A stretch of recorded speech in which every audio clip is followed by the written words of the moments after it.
안녕하십니까. 파이널샷 진행을 맡은 최효은, 신민영입니다. 오늘 우리 증시 일제 하락세로 현재 거래가 되고 있습니다. 금요일장인데 간밤 증시 흐름을 좀 이어받아서 상승 탄력을 받았으면 좋겠지만은 오늘 시장에 특히나 수급이 안 좋습니다. 코스피 안에서 외국인들은 5천억 원 가깝게 팔아치우고 있는 상황이고요.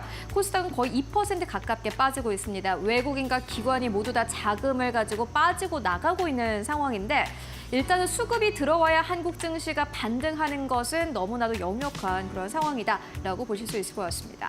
네, 이렇게 수급이 약하다 보니 전체적으로 우리 증시 지구력이 부족합니다. TSMC의 어제 실적 호조로 반도체주가 영향을 좀 받나 했는데 오늘 바로 하락 전환을 하게 됐고요. 간밤에 나온 넷플릭스 호실적 소식에도 미디어 콘텐츠주가 반응하다가 좀 많은 것 같은 그런 모습 보이고 있습니다. 오늘 이렇게 약한 시장에서 어떤 대응 전략을 세워봐야 할지 저희가 끝까지 함께 하시면서 투자 인사이트 얻어가 보시기 바라겠습니다.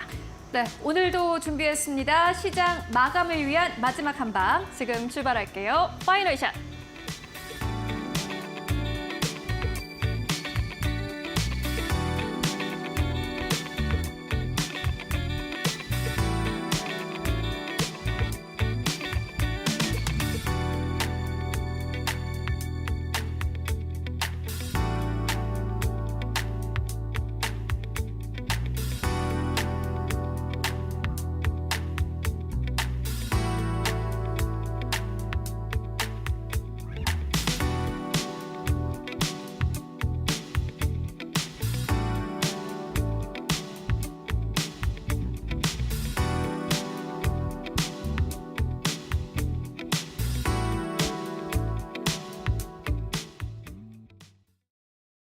네, 오늘 시장도 참 어렵습니다. 시장은 상승해도 어려운데 오늘 같은 하락장은 더 어려운 것 같습니다. 코스피는 이제 2,600선을 하회하면서 2,580선까지 내려온 상황인데요. 다만 이러한 상황 속에서도 오늘 또 강세를 보이는 업종과 종목이 있습니다. 바로 화장품 업종인데요. 화장품 업종 안에서 모든 기업들이 다 잘 가는 것은 아닙니다만 오늘 선별적으로 잘 가는 기업들 몇몇 눈에 띄고 있습니다. K뷰티 열풍이 대단합니다. 한국의 화장품을 찾는 사람들이 이전보다 더 많아진 상황인데요. 아무래도 유튜브 영향인 것 같습니다. 숏폼이나 여러 가지 영상을 통해서 한국 화장품의 경쟁력이 다시 한번 부각되고 있기 때문입니다. 여러분들도 화장품 사시기 전에 이렇게 영상 그리고 후기 영상들 다들 찾아보실 것 같은데 보기만 해도 굉장히 드라마틱해 보입니다. 갑자기 눈이 커지고 그리고 여기 보시다시피 149달러로 할 수 있는 화장 그리고 586달러로 할 수 있는 화장 비슷한 것 같은데 가격이 더 저렴한 쪽도 있는 것 같습니다. 그만큼 화장품들이 최근에 많이 나오고 있고 이에 따라서 한국 화장품주들이 함께 탄력을 받고 있는 상황인데요. 어떠한 상황일까요? 조금 더 자세하게 만나보도록 하겠습니다. 3거래일 전 즈음에 삼성증권 측에서는 K뷰티와 관련된 투자 의견을 제시를 했습니다. 전체 화장품 업종에 대해서 오버웨이트, 비중 확대에 대한 투자 의견을 제시를 했는데요. 특히나 작은 브랜드가 굉장히 인기입니다. 그렇다면 K인디뷰티가 도대체 어떻게 탄생을 하게 된 걸까요? 10년이면 강산도 변한다는데 당연히 문화가 변했고 산업 구조가 변화하면서 K인디뷰티 브랜드가 최근 들어서 강세 탄력을 받고 있는 상황입니다. 먼저 정보 비대칭성이 완화됐기 때문이다라는 의견 나오고 있는데 예전에는 브랜드력이 굉장히 중요했습니다. 아모레퍼시픽이 만드는 화장품 그리고 설화수 그리고 후아 같은 이렇게 강력한 브랜드들은 브랜드 하나만 믿고 구매하는 그러한 경향이 강했습니다. 그런데 최근 들어서 앞서 보셨다시피 유튜브라든지 숏폼을 통해서 여러 가지 좀 정보가 나왔고요. 이에 따라서 비대칭성이 완화가 되면서 브랜드 명성에 대한 소비자 의존도가 낮아졌다라는 평가가 나오고 있습니다. 그리고 두 번째로는 이제 화장품 기업 만드는 게 어렵지가 않습니다. 그렇기 때문에 화장품 브랜드가 이전보다 훨씬 더 많아졌고요. 마지막으로는 밸류체인의 분업으로 빠른 속도가 강점을 가지고 있습니다. 용기면 용기, 색조면 색조 각각 가지고 있는 강점들이 다르기 때문에 모두 다 합하면 굉장히 빠른 속도로 화장품을 만들어낼 수 있다는 강점이 있고요. 심지어 대기업보다도 더 빠르다고 합니다. 그렇기 때문에 인디 브랜드가 더 많이 생겨난 거고요. 보시다시피 빨간 선은 코스피고 이 파란색 차트는 전체 국내 화장품주의 시가총액인데 코스피를 넘어선 이러한 수미를 보여주고 있는 상황입니다. 그렇다면 현재 어떠한 브랜드가 인기를 끌고 있을까요? 다음 페이지를 통해서 알아보도록 하겠습니다.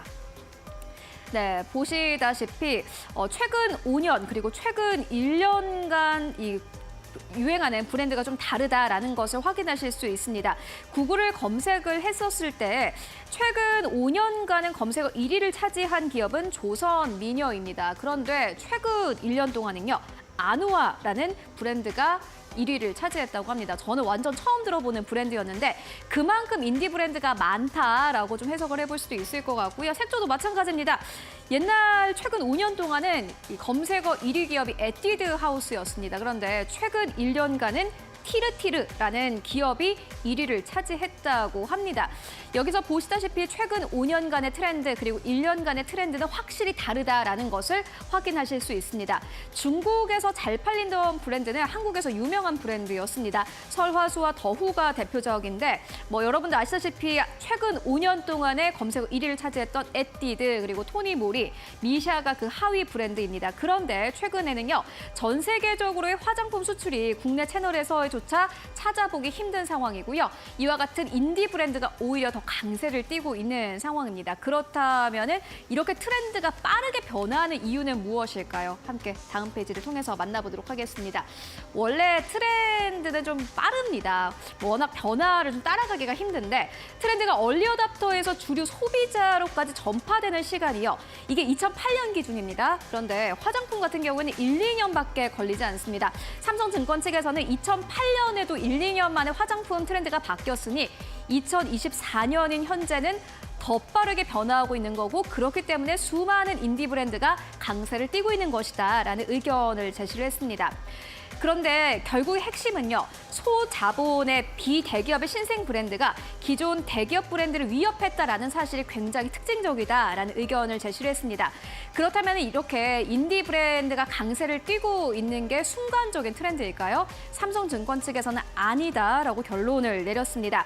일시적인 유행이 아니라 몇 년에 걸쳐서 기업과 소비자에게 영향을 주는 장기적인 트렌드임에 확실하다라는 의견을 제시를 했는데요. 그렇다면 우리가 이 시점에서는 어떠한 기업들을 보면 좋을까요? 함께 만나보시죠. 삼성증권 측에서 약 30페이지짜리 굉장히 긴 리포트를 작성을 했습니다. 일단 매수가 나온 기업들부터 만나보도록 하겠습니다. ODM사로는요, 한국콜마가 있습니다. 투자 의견을 바이 매수로 제시를 했고요. 선케어 황제 여름이 길어진다라는 의견을 제시를 했습니다. 선케어 쪽에서 워낙 강자이기 때문에 앞으로 이 트렌드가 이어질 것이다라는 의견을 제시를 했고요. CNC 인터내셔널도 마찬가지입니다. 마진이 좋다라는 의견을 제시를 했는데 오늘 시장에서 CNC 인터내셔널은 약간의 약세를 나타내고 있습니다만 어쨌든 간에 긍정적인 의견들 계속해서 제시가 되고 있는 상황입니다. 코스맥스까지 실적 좋다라는 의견 제시했고요. 실리콘투 여러분들 다 아시죠? 실리콘투는 저희 파이널샷을 통해서도 여러 번 투자 의견을 전해드렸던 기업인데 유통 쪽은 워낙 강합니다. 그렇기 때문에 실리콘투 여전히 긍정적인 투자 의견 나오고 있고요. 브랜드사로는 아모레퍼시픽이 유일하게 이 바이라는 투자 의견을 제시를 했습니다. 아모레퍼시픽이 가지고 있는 브랜드력 때문이 아니라 보시다시피 코스알엑스 그리고 라네즈 덕분이다라는 의견을 제시를 했습니다. 다만 보류 그리고 매도 쪽에 투자 의견이 나온 쪽도 있었는데요. 코스메카 코리아 같은 경우에는 역전승을 노려볼 만하겠지만은 일단 투자 의견은 제시하지 않았고요. 펌텍 코리아도 역시나 마찬가지로 인디뷰티의 동반자다라는 투자 의견 제시하긴 했지만은 어떠한 투자 의견도 제시하지 않았습니다. 그 이외에 VT, LG 생활건강도 역시나 마찬가지로 여러 가지 의견은 나오고 있습니다만은 하나는 not rated, 전혀 이 투자 의견 제시하지 않았고요. LG생활건강은 아모레퍼시픽과는 다르게 보류 의견을 냈습니다. 한국 증시에서는 잘 안 나오는 의견이죠. 사실상의 매도 의견과 같다라고 보실 수 있을 것 같습니다.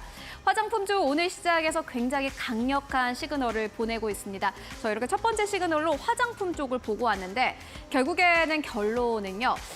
지금은 브랜드 파워보다는 작은 브랜드들, 실적을 잘 내고 있는 기업들, 그리고 전 세계적인 트렌드를 이끌어가고 있는 기업들을 봐야 된다라는 의견으로 저희 정리를 해보고 갈 수 있도록 하겠습니다. 이렇게 첫 번째 시그널 화장품주 만나보고 왔는데요. 그렇다면은 오늘 시장에서 또 주목받고 있는 이슈들 어떤 것들 있을까요? 이어서 신민영 앵커가 정리해드립니다.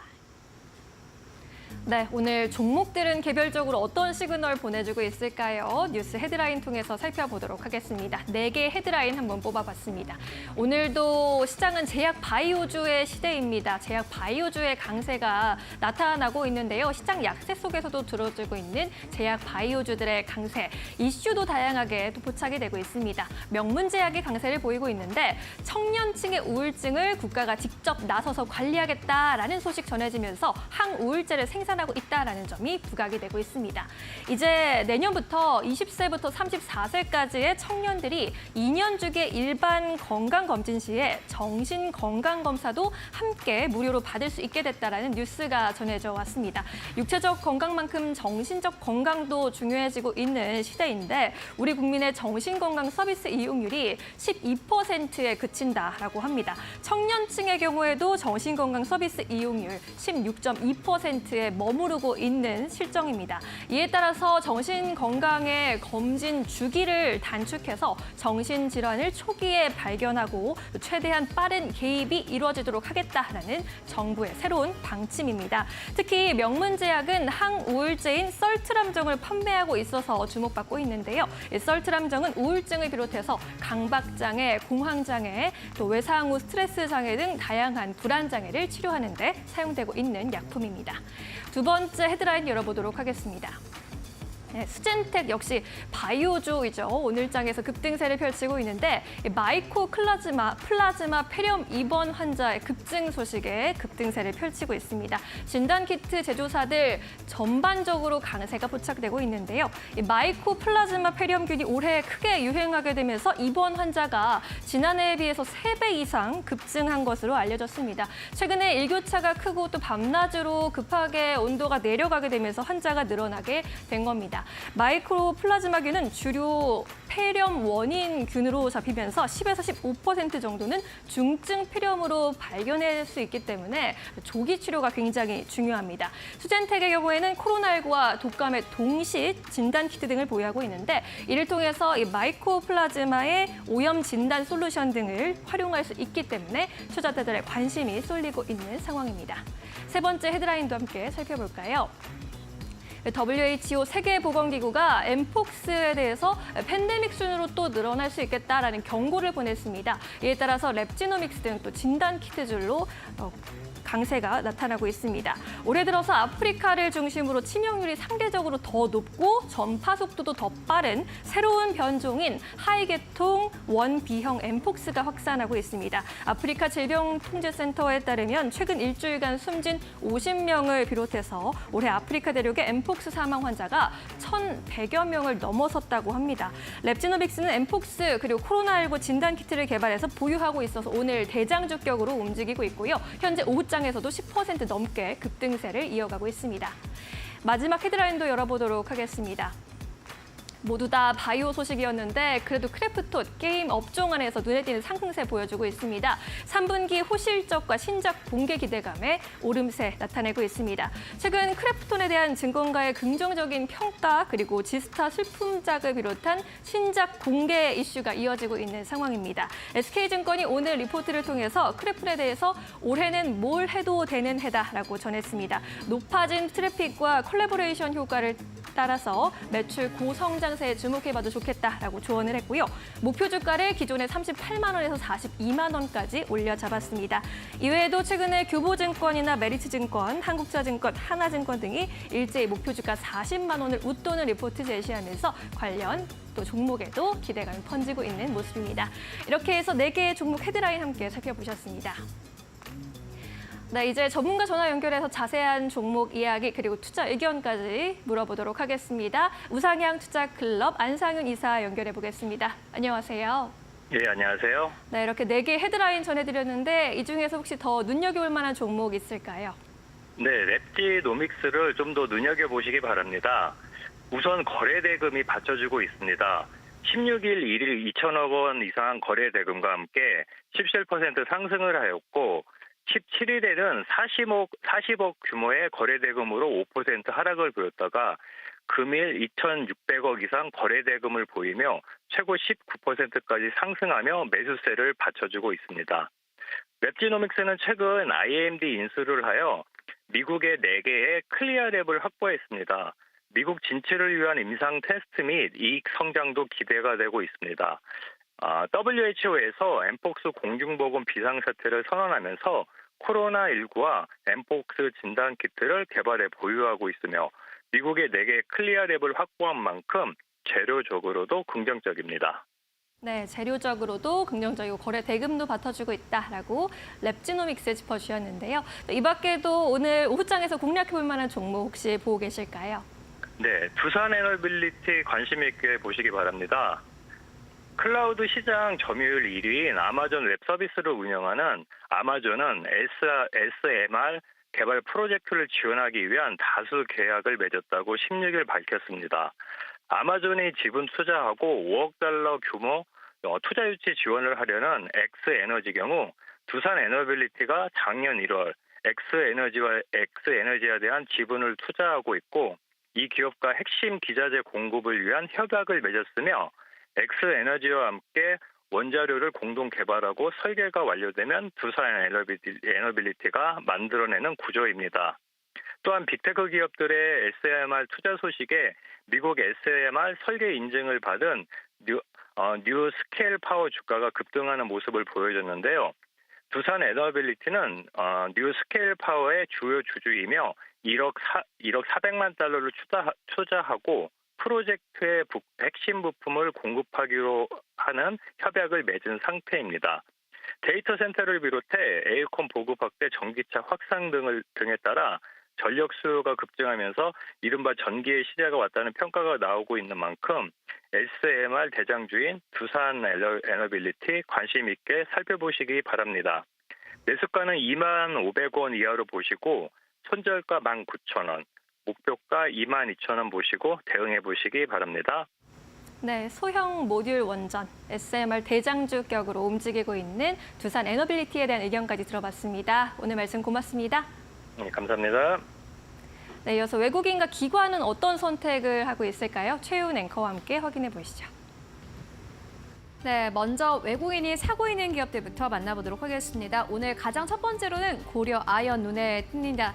이슈가 많은 만큼 고려 아연에 대한 매수세가 오늘 시장에서 강력하게 들어오고 있는 상황이고요. 두 번째로는 카카오, 세 번째로는 KT, 네 번째로는 SK텔레콤, 다섯 번째로는 한전 KPS 이름 올리고 있습니다. 매도하는 기업들 살펴보도록 하겠습니다. 오늘 가장 첫 번째로는 SK하이닉스 이름 올리고 있는 상황이고요. 두 번째로는 삼성전자, 세 번째로는 한미반도체, 네 번째로는 한화에어로스페이스, 다섯 번째로는 현대 로템 이름 올리고 있습니다.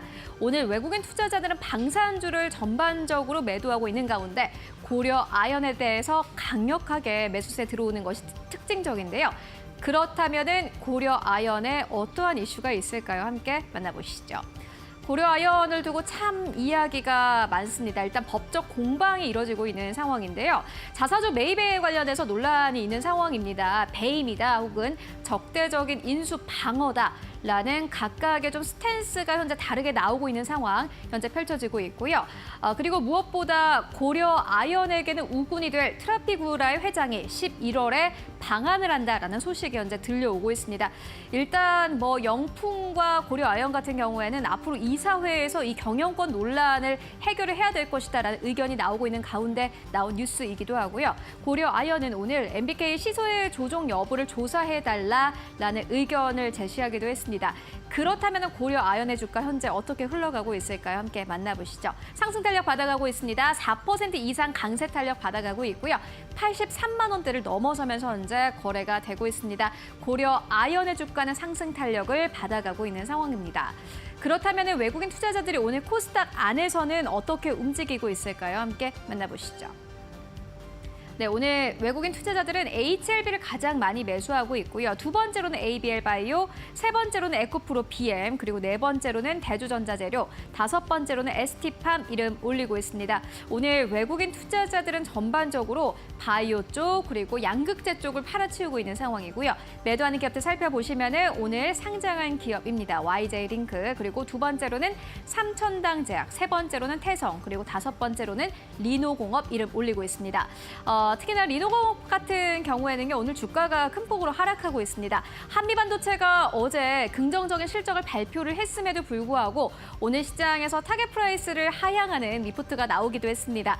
이에 따라서 오늘 장비 쪽에 전반적으로 좀 빠지고 있는 상황이고요. 그렇다면 기관 투자자들이 현재 구간에서 어떻게 움직이고 있을까요? 함께 만나보시죠. 네, 기관 투자자들은 오늘 코스피 안에서 두산 로보틱스를 가장 많이 매수하고 있습니다. 두산 로보틱스 고점 대비해서 거의 반토막 난 상황인데 오늘 시장에서 기관 투자자들의 매수가 들어오는 것이 특징적이다라고 할 수 있겠고요. 두 번째로는 KB금융, 세 번째로는 티웨이항공, 네 번째로는 한미사이언스, 그리고 다섯 번째로는 HD 현대인프라코어 이름 올리고 있습니다. 오늘 건설 기계 쪽도 강력한 매수세가 눈에 띄고 있고요. 매도하는 기업들 살펴보시면은 가장 첫 번째로는 페노션, 두 번째로는 두산 에너빌리티, 세 번째로는 현대로템, 네 번째로는 CS윈드, 다섯 번째로는 한화리츠 이름 올리고 있습니다. 그렇다면은 코스닥 안에서의 수급 흐름은 어떨까요? 함께 만나보시죠. 네, 오늘 코스닥 안에서는 D&D 파마텍을 가장 많이 매수하고 있고요. 두 번째로는 휴젤입니다. 휴젤 특히나 오늘도 공시가 나왔습니다. 어제 블록딜이 있었다라는 공시가 나왔고 오늘 강력한 매수 유입되고 있고요. 세 번째로는 디어유, 그리고 네 번째로는 BHI, 다섯 번째로는 알테오젠 이름 올리고 있는 상황입니다. 매도하는 기업들 살펴보도록 하겠습니다. 5위권부터 가보시면은 우리기술, 그리고 네 번째로는 리가캠 바이오입니다. 오늘 기관 투자자, 외국인 투자자 모두 다 많이 올라온 기업들, 바이오 기업들 차익을 실현하고 있는 분위기 나오고 있고요. 세 번째로는 팩트로, 네 번째로는 인스피언, 그리고 첫 번째로는 YJ 링크입니다. 오늘 신규 상장한 기업인데요. 외국인과 기관이 현재 좀 물량을 덜어내고 있는 상황입니다. 어떠한 기업일까요? 함께 자세히 만나보시죠. 최근에 스페이스 X와 함께 좀 우주 항공 쪽에 대한 기대감 커지고 있습니다. YJ 링크 이에 따라서 오늘 시장에서 강세를 나타내고 있는 상황인데요. 코스닥에 입성을 했습니다. SMT 공정 장비 전문 기업이고요. 주력 제품도 역시나 마찬가지로 SMT입니다. 스페이스 X 2010년부터 장비를 제공해온 바 있고요. 매출액 중 90% 이상이 수출을 통해서 발생하는 기업이기도 합니다. 해외 쪽의 우주 항공 쪽 그리고 SMT 쪽에서 워낙 강력한 수요를 나타내고 있기 때문에 오늘 시장에서도 주가가 화답을 하고 있습니다. 그렇다면 공모가 대비해서 얼마나 올라가고 있을까요? 함께 만나보시죠. 네, 시간이 갈수록 계속해서 상승 탄력을 강하게 가지고 가고 있습니다. 공모가 대비해서 72% 이상 상승 탄력을 받아가고 있고요. 오늘 현재 구간에서는 2650원대에서 거래가 되고 있습니다. 네, 지금까지 외국인과 기관 수급 함께 살펴보고 왔습니다. 네, 시장에서 움직이고 있는 특징주들 조금 더 자세히 살펴보고 함께 공부해 보도록 하겠습니다. 이데일리 스페셜리스트 신일섭 전문위원과 함께 할게요. 안녕하세요. 네, 안녕하세요. 안녕하세요. 자, 오늘도 두 가지 종목 뽑아 오셨는데 오늘도 바이오주를 보지 않을 수 없겠습니다. 개별적으로 가고 있는 바이오주 굉장히 많은데 이슈도 너무 다양해서 따라가지 못할 정도로 이슈가 좀 많네요. ST팜도 현재 4% 넘게 오르고 있고 코스닥 외국인 순매수 5위에도 이름 올리고 있습니다. ST팜 어떻게 보실까요? 네, 오늘도 바이오 지옥에 빠져봅시다. 오늘도. 근데 어쩔 수 제가 없어요. 전 세계에서 가장 쉽게 설명해요.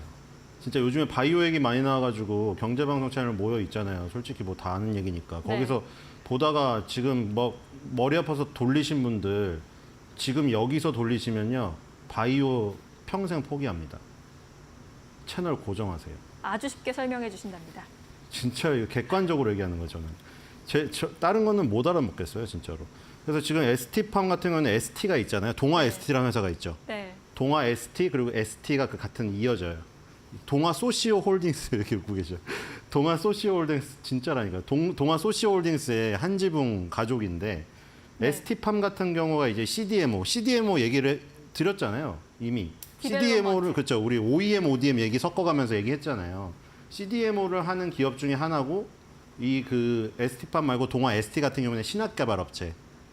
동아 소시오홀딩스 지붕 아래 이 두 개가 이제 다른 역할을 하는데 요즘에 약간 교집합이 생기는 이런 흐름이라고 보시면 돼요. 동아 ST가 신약 개발을 하다가 CDMO에 약간 눈독을 들이려고 하고 ST밤이 CDMO를 하다가 신약 개발에 약간 눈독을 들이려고 하고 왜냐면 그거를 같이 했을 때 시너지가 있기 때문에 서로 하는데 뭐 그렇다고 서로 뭐 싸우고 이런 관계는 아니에요. 같은 한 지붕에 있으니까. ST밤이 CDMO를 하는데 이 주력이 있습니다. 얘네의 주력 특기는 올리고예요. 얘네는 CDMO를 하는데 주로 올리고를 만들어요. 그리고 올리고를 만들 때 이제 맨 처음에 원료가 있고 그다음에 모노모란 거를 만든 다음에 그걸로 올리고를 만들어요. 근데 얘네는 처음에 1단계 원료부터 중간 단계 모노모부터 최종 단계 올리고까지 다 뽑아낼 수 있는 시설이 있다고 보시면 될 것 같고요. 그리고 이 올리고가 굉장히 뜨게 된 이유가 코로나 이후에 뜨게 됐어요. 화이자랑 모더나가 굉장히 빠른 시간 내에 mRNA 백신이라는 걸 만들었잖아요. 근데 우리가 DNA는 많이 들어봤죠. DNA. 네. 우리 몸에 모든 유전 정보랑 단백질 정보가 다 들어있는 게 DNA예요. 근데 그거는 딱 원본 딱 한 개만 있습니다. 한 장만. 한 장만 있는데 그 한 장만 있으니까 만약에 찢어져 버리면은 끝나죠. 한 장밖에 없기 때문에. 그래서 이제 복사본을 이용하는 거, 이런 거. 이게 지금 복사본이거든요. 이게 찢어져도 상관없어요. 여기 또 있어요. 앵커님한테 또 있어요. 그렇게 되면 복사본이라 이 찢어져도 상관이 없습니다. 그리고 M은 이제 전령이에요. 전령. M이 전령이 그 복사본을 들고 들어가는 거예요. 몸속으로. 그래서 이 복사본대로 요렇게 생긴 코로나균이 들어올 테니까 너 요런 거 들어오면은 이거 공격해야 돼. 학습시키는 거예요. 그게 mRNA 백신이었고 이 RNA 백신이 코로나 때문에 그러니까 평소에 이런 걸 만들지 않았잖아요. 근데 화이자랑 모더나가 워낙 급하니까 마치 해리포터의 마법책처럼 열지 않은 책에 있는 거를 실행을 해본 거예요. 실제로 만들어버린 거예요. 그때부터 이제 RNA를 이용한 백신 뭐 치료제 시장이 갑자기 빵 터진 거죠. 코로나의 어떤 긍정적인 면인 거예요. 그래서 RNA 백신에 많이 쓰이는 올리고 그리고 중간 물질인 모노모를 CDMO로 위탁 생산을 하고 있던 에스티팜에게도 낙수 효과가 떨어진 거예요. 갑자기 세계적인 제약사들이 다 RNA 백신 치료제를 만들기 시작하니까 코로나 이후에. 얘네도 어떻게 보면 코로나로 덕을 봤다고 할 수가 있겠죠. 그래서 mRNA 백신 시장이 코로나19 팬데믹 시기 이후에 급격히 성장을 하면서 관련 API 시장도 급격히 성장을 했다. API는 원료 의약품이에요. 그러니까 완제 의약품이 있는데 얘네는 완제 의약품을 만들기 위한 원료 의약품을 만드는 회사다. 근데 왜 원료 의약품 CDMO가 뜨느냐? 보통의 회사들이 이 원료 의약품의 원료를 조달하고 이런 공장까지 따로 만들 여력이 없어요. 그렇기 때문에 이런 거는 그냥 위탁 생산 맡기는 게 훨씬 더 효율적입니다. 그렇죠. 그래가지고 이제 에스티팜 같은 이런 모델들이 굉장히 각광을 받게 된 것이죠. 그래서 결정적으로 그 변하는 시점도 바로 2020년 코로나입니다. 2018년에 반월 공장, 올리고 전용 공장이 있었는데 2020년에 증설을 하고 2020년에 증설 결정을 하고 2022년에 1차 증설을 하고 2023년에 2차 증설을 했습니다. 그러니까 2018년에 있던 올리고 전용 공장이 2020년 코로나를 기점으로 해가지고 늘려야겠다는 판단이 들어서 실행을 한 거죠. 그게 결정적으로 코로나였고 그리고 이제 이게 잘 되다 보니까 1,500억 원을 추가 투자해서 반월 공장 1 올리고동 옆에다가 제2 올리고동을 추가 건설하고 있습니다. 내년에 완공 예정인데 이것조차도 2차례 증설 계획이 미리 세워져 있어요. 그럴 정도로 지금 세계에서 RNA 백신 치료제 개발이 엄청나게 급부상하다 보니까 올리고가 모자라기 시작했고 올리고 전용 CDMO를 찾다 보니까 한국에 에스티팜이 있는 거예요. 그래서 에스티팜은 CDMO 중에서 올리고 전용 CDMO로 굉장히 지금 그 각광을 받고 있다. 네. 그리고 지금은 글로벌 3위 수준의 캐파를 갖고 있는데 아까 말한 제2 올리고당이 아니죠. 올리고동이 완공이 되면은 세계 1위 캐파로 올라가게 됩니다. 그리고 지금 그 노바티스의 렉비오라는 게 있습니다. 최근에 국내 허가를 받았는데 예. 이게 지금 mRNA 이 지금 치료제예요. 근데 무슨 치료제냐면 그 콜레스테롤 상승하고 염증을 유발하는 PCSK9이라는 단백질이 있습니다. 이거를 억제하는 siRNA예요. 그 코로나 때는 mRNA라고 전령이 붙었는데 그 si는 소관섬 리보핵산이라고 조그만데 그 단백질을 잘라내는 거예요. 아까 전에 콜레스테롤 상승시키고 염증을 유발하는 PCSK9 단백질 그거를 잘라내는 역할을 하는 거예요. 그래서 이게 왜 유효하냐면 그 요즘에 비만 치료제 막 뜨잖아요. 일라일이랑 노보노디스크에서 비만 환자의 80%분이 당뇨 환자의 80%에 해당되는 분이 비만을 동시에 앓고 있어요. 그렇죠. 그래서 노보노디스크 일라일리가 당뇨병 치료제에서 비만 치료제로 자연스럽게 갈 수 있었던 것이거든요. 좀 속도를 낼게요. 그래서 당뇨병 치료제가 비만 치료제 되듯이 그렇게 합병증이 온다는 것이죠. 그러면 그 사람은 당뇨약도 먹어야 되고 비만약도 먹어야 돼요. 그리고 그거에 대한 합병증 약도 다 먹어야 되고. 그러니까 약을 엄청나게 먹어야 되는 겁니다. 그래서 당뇨병 환자들 보시면은 약 봉지가 이만큼 수두룩해요. 근데 mRNA 혹은 소간섭 RNA, siRNA를 이용하면 어떻게 할 수 있냐면 네. 3개월에 한 번 혹은 6개월에 한 번 그것도 정맥 주사도 아니고 피하 주사. 뱃살이나 뭐 이거 두툼한 살에 맞는 그걸로 끝낼 수가 있어요. 그러니까 수많은 약봉지가 필요가 없게 되는 거예요. 오. 그러니까 이 만성 질환에도 이 RNA를 쓸 수 있게 되니까 시장이 더 커진 거예요. 그러니까 그 전에는 아까 RNA가 언제 쓰이죠? 코로나 같은 치명적 질병이 갑자기 우리가 알 수도 없는 상황에 다가왔을 때 썼어요. 그리고 희귀 질환에. 근데 이제 이런 비만, 콜레스테롤 환자, 당뇨병 환자에게 만성 질환에 쓸 수 있게 되면서 RNA 시장이 폭발하기 시작한 거죠.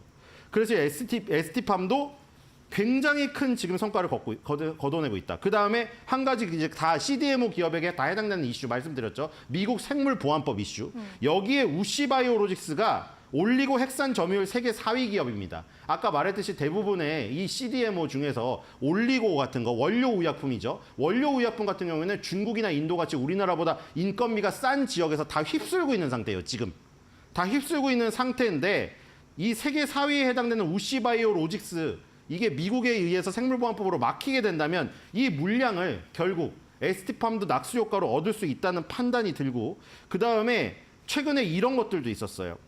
8월 21일인데 ST팜이 블록버스터 신약 물론 저분자 화학합성 의약품입니다. 이게 옛날 방식이죠. 마진이 많이 남진 않아요. 이거는 5% 정도밖에 안 남고 최근에 RNA 관련 올리고 이쪽이 50% 최대 50%까지 남는 부분인데 여기서 중요한 건 뭐냐면 계약 상대방이 비공개됐지만 글로벌 톱 10에 드는 제약사라고 되어 있었고 제일 중요한 건 그겁니다.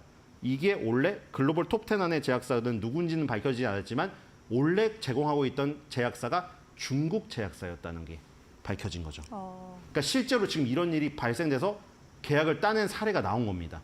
중국 기업에서 공급을 받고 있던 것을 한국 CDMO로 바꾸는 게 나타난 게 지금 ST팜이에요. 그러니까 앞으로 이런 일들이 이거는 저분자 화학합성 의약품으로 옛날 방식이라서 마진이 많이 안 남는 부분이지만 바이오 생물법이 통과되는 과정으로 2026년, 2028년 가는 도중에 이제 이런 일이 마진이 큰 분야에서도 나타날 수 있다는 거죠.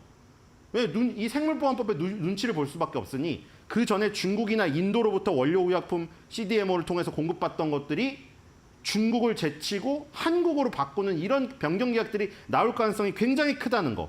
그리고 아까 전에 지금 가장 많이 매출을 올리고 있는 게 노바티스의 렉비오인데 노바티스의 렉비오가 FDA 승인 받기 전에 임상을 거치지 않았겠습니까? 임상용 원료도 얘네가 납품을 했어요. 그러니까 노바티스 입장에서 생각해 보세요. 임상용 원료를 ST팜 CDMO에서 올리고를 받아다 썼는데 그걸 통해 가지고 임상을 성공적으로 해서 FDA 승인을 받아서 신약까지 팔고 있어요. 그럼 굳이 신약을 팔고 있는데 임상 때 썼던 회사를 바꿀 이유가 있을까요? 그 원료를 써서 임상을 잘 통과를 했는데 그렇죠? 안 바꾸겠죠 보통. 그러니까 지금 이런 모델들이 하나씩 터지고 있다는 겁니다. 그러니까 예전에는 임상용은 적겠죠. 판매되는 것보다는 양이. 임상용으로 공급을 하고 있던 것들이 FDA 승인을 받고 현장에서 필드에서 팔리는 순간이 점점 더 많아지고 있다는 거. 그래서 임상 때부터 잘했던 파트너가 잘 돼가지고 돈을 더 많이 벌게 되고 이 지금 환경이 더 넓어지니까 ST팜도 같이 덩달아 좋아지는 경우가 지금 되는 거죠. 그러니까 올리고 CDMO에서 자리를 잡고 있었는데 올리고를 받아다가 RNA 백신 치료제 만드는 회사들이 빵빵 터지기 시작했고 그래서 임상용으로 조금 납품하던 게 이제는 시판용으로 많이 팔게 됐고 그리고 바이오 생물법으로 인해서 그 올리고 CDMO를 주력으로 하던 중국 CDMO 것까지 뺏어오게 됐고 그러다 보니까 ST팜은 할 일이 더 많이 늘어난 거고 딱 한 가지만 더 얘기하자면 동아의 스티커를 왜 자꾸 손을 대냐 신약을 만들게 되면 신약을 만들 때 자기네가 만드는 원료를 자기네가 공급할 수 있잖아요. 그러니까 ST팜이 요거까지 욕심을 내는 거지만 아까 말했듯이 동아에스를 해치거나 이럴 마음은 없다. 네. 네. 알겠습니다. CDMO 분야 RNA 쪽에서는 국내 최고라고 봐도 될 것 같습니다. 함께 살펴봤습니다. 두 번째 종목은 크래프톤입니다. 크래프톤도 3분기 실적, 신작 출시 기대감으로 오늘 장에서 강세 보이고 있고요. 증권가에서도 계속해서 긍정적인 리포트 나오고 있는데 오늘 SK증권이 크래프톤은 올해 뭘 해도 되는 해라고 했습니다. 동의하십니까? 게임주는 크래프톤밖에 없죠, 지금. 3N은 완전 깨졌고, 그쵸? 넥슨은 잘 나가고 있지만 일본에 상장되어 있고, 네. 나머지 넷마블이든 네오이즈든 뭐 지금 NC소프트든 뭐 그 세 개 중에 누가 두 개가 되는지는 뭐 각자 판단하고 그 세 개가 다 지금 별 볼 일이 없잖아요, 지금. NC소프트, 네오이즈, 넷마블 다 무너졌어요. 그러니까 3N이 완전 깨졌습니다. 그리고 그걸 추격하는 KK 군단이 있었죠. 이렇게 원래 4개에서 6개가 우리나라 게임을 이끌고 가고 있었거든요. 카카오 게임즈랑 크래프톤이 추격을 하고 있었는데 카카오 게임즈가 나가 떨어졌잖아요. 그러니까 지금 일본에 있는 넥슨하고 우리나라에 있는 크래프톤 딱 2개밖에 없어요. 지금 우리나라를 이끌어가고 있는 게임 회사가 딱 2개예요. 지금. 근데 이제 넥슨은 굉장히 포트폴리오가 다양하죠. 크래프톤의 약점은 뭔가요? 원히트 원더. 우리가 가수들 중에 뭐 미스터2의 하얀 겨울. 솔직히 하얀 겨울 하나로 다 평생 뽑아먹고 사니까 솔직히 자잘한 곡 100곡 있는 가수보다 훨씬 더 좋죠. 바로 그 현상이 지금 일어난 거잖아요. 네. 처음에 원히트 원더라고 너네가 무슨 점수가 있는데 너네 그거 하나밖에 없잖아. 배틀그라운드. 그랬다가 지금 어떻게 됐어요? 그 원히트 원더가 너무 세니까 야 배틀그라운드 하나로 끝냈네. 이래서 주가를 올려줬잖아요. 이제 그 평가를 받아서 올린 그 가운데 그 반석 위에서 원히트 원더를 벗어나기 위한 시도들을 지금 많이 하고 있습니다. 뭐냐면 이 구조는 뭐랑 똑같냐면 지금 뭐 뉴진스랑 아일리시 뭐 싸우고 난리가 났지만 그 사실 시스템은 좋아요. 하이브의 시스템이 그거죠. 멀티 레이블이잖아요. 방시혁 의장이 놀아도 신경 안 써도 멀티 레이블 수장들이 알아서 24시간 돌아가고 있는 거잖아요. 그 중에 하나만 터지면 되는 거잖아요. 그렇죠? 멀티 레이블 중에 모든 레이블이 성공 안 해도 됩니다. 2-3개만 터져도 되는 거죠. 지금 이 크래프톤의 이 구조가 그렇게 되어 있어요. 크래프톤의 구조가 지금 예를 들어 여기 그 중간에서 의장이 신경을 안 써도 각각의 자회사들에서 막 개발을 해가지고 빵빵 하나씩 터지면 그만인 거예요. 그러니까 지금 뭐가 있냐면은 언노운 월즈라는 미국 자회사가 있습니다. 거기서 서브노티카 2 티저 트레일러 영상 공개했는데 이게 원래 14년도 10년 전에 나왔던 게임이에요. 뭐냐면은 지금 이게 이렇게 생존 게임인데 바닷속에서 다이버가 생존하는 게임이거든요. 이게 추억을 갖고 계신 분들이 많은데 무려 10년 만에 2가 나옵니다. 그래서 내년에 스팀이랑 에픽게임즈 스토어랑 마이크로소프트 스토어 여기를 통해서 얼리 액세스 출시를 할 예정인데 이게 배틀그라운드랑 완전히 다른 류의 게임이잖아요. 자, 그 다음에 다크앤다크 모바일. 이번에 거기 게임쇼에서 나왔죠. 아이언 메이스가 제작한 거를 갖다가 IP만 따와서 지금 요거를 모바일로 바꾸는 거예요. 그러니까 지금 하고 있는 작업이 PC 게임에서 흥행했던 IP를 뽑아서 얘네가 모바일로 바꾸는 거예요. 물론 이 중에 이런 와중에 뭐 법적인 다툼이 있긴 하죠. 아이언 메이스랑 넥슨이랑 지금 싸우고 있거든요. 뭐 그런 것들이 해결이 돼야 되지만 많이 뿌려놨다는 거. 그거 말고도 많아요. 게임 딩컴이라고. 이거는 호주의 1인 개발자 제임스 밴던이 제작한 패키지 게임인데 요걸 또 모바일화한 겁니다. 그러니까 지금 PC 게임에서 잘 나간 IP들을 데려와 갖고 모바일로 바꾸는 작업을 하고 있고 예전에 10년 전에 유행했던 IP를 또 부활시켜서 다른 플랫폼으로 출시를 하고 있고 이런 작업들이 다 그거예요. 지금 배틀그라운드 우리나라에서는 배틀그라운드고 중국은 또 자기네가 베꼈다고 해서 화평정영이라고 서비스하고 있어요. 그리고 또 인도는 그게 싫으니까 중국 인도 사이가 안 좋잖아요. 그래서 배틀그라운드 모바일 인도라고 따로 또 서비스하고 있어요. 근데 그 세 개가 다 배틀그라운드예요. 그러니까 다 지금 잘 되고 있는 게 다 배틀그라운드 뿐이니까 거기에서 플러스 밸류업을 하려면 다른 플랫폼 아니면 다른 류의 게임을 보여줘야 되는데 시도를 많이 하고 있다는 것이죠. 그리고 지금 인조이도 있잖아요. 저번에 우리 말했던 네. 인조이 지금 앵커님이 되게 좋아하실 스타일인 것 같은데 그렇죠. 인생 시뮬레이션이잖아요. 네네. 제가 살아보지 못한 인생을 게임 안에서 사는 거죠. 네. 그런 게임도 있고 지금 배틀그라운드랑 전혀 다른 거를 시도를 하고 있으니까 NC소프트랑 차별화되는 지점이 바로 이런 겁니다. 지금. 그러니까 NC소프트는 그냥 평생 댄스곡만 추고 너 왜 발라드 트로트 안 해도 나 댄스곡밖에 돈이 안 돼 계속 그러다가 댄스 유행 지나서 지금 그 파묻힌 케이스고 네. 지금 여기는 여러 가지 해야지 하니까 트로트만 계속 하다가 그래 나 지금 뭐 가요 댄스도 해보고 뭐 발라드 해보고 다 해볼게 시도를 한다는 거에 점수를 주는 거죠.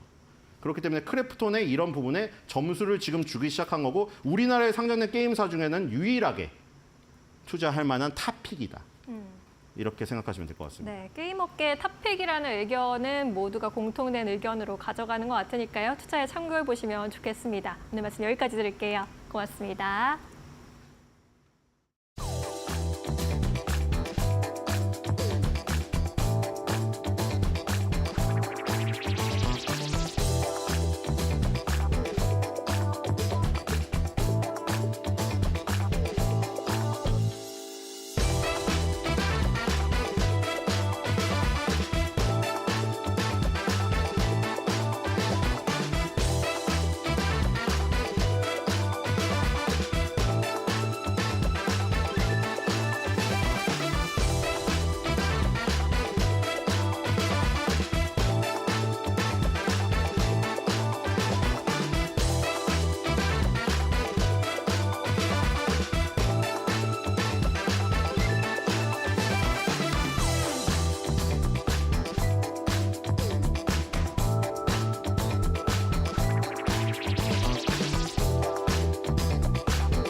네, 팩트체크 코너로 이어가 보도록 하겠습니다. 오늘은 이데일리의 성주원 법조팀장 모시고 이야기 나눠보도록 하겠습니다. 안녕하십니까? 안녕하십니까?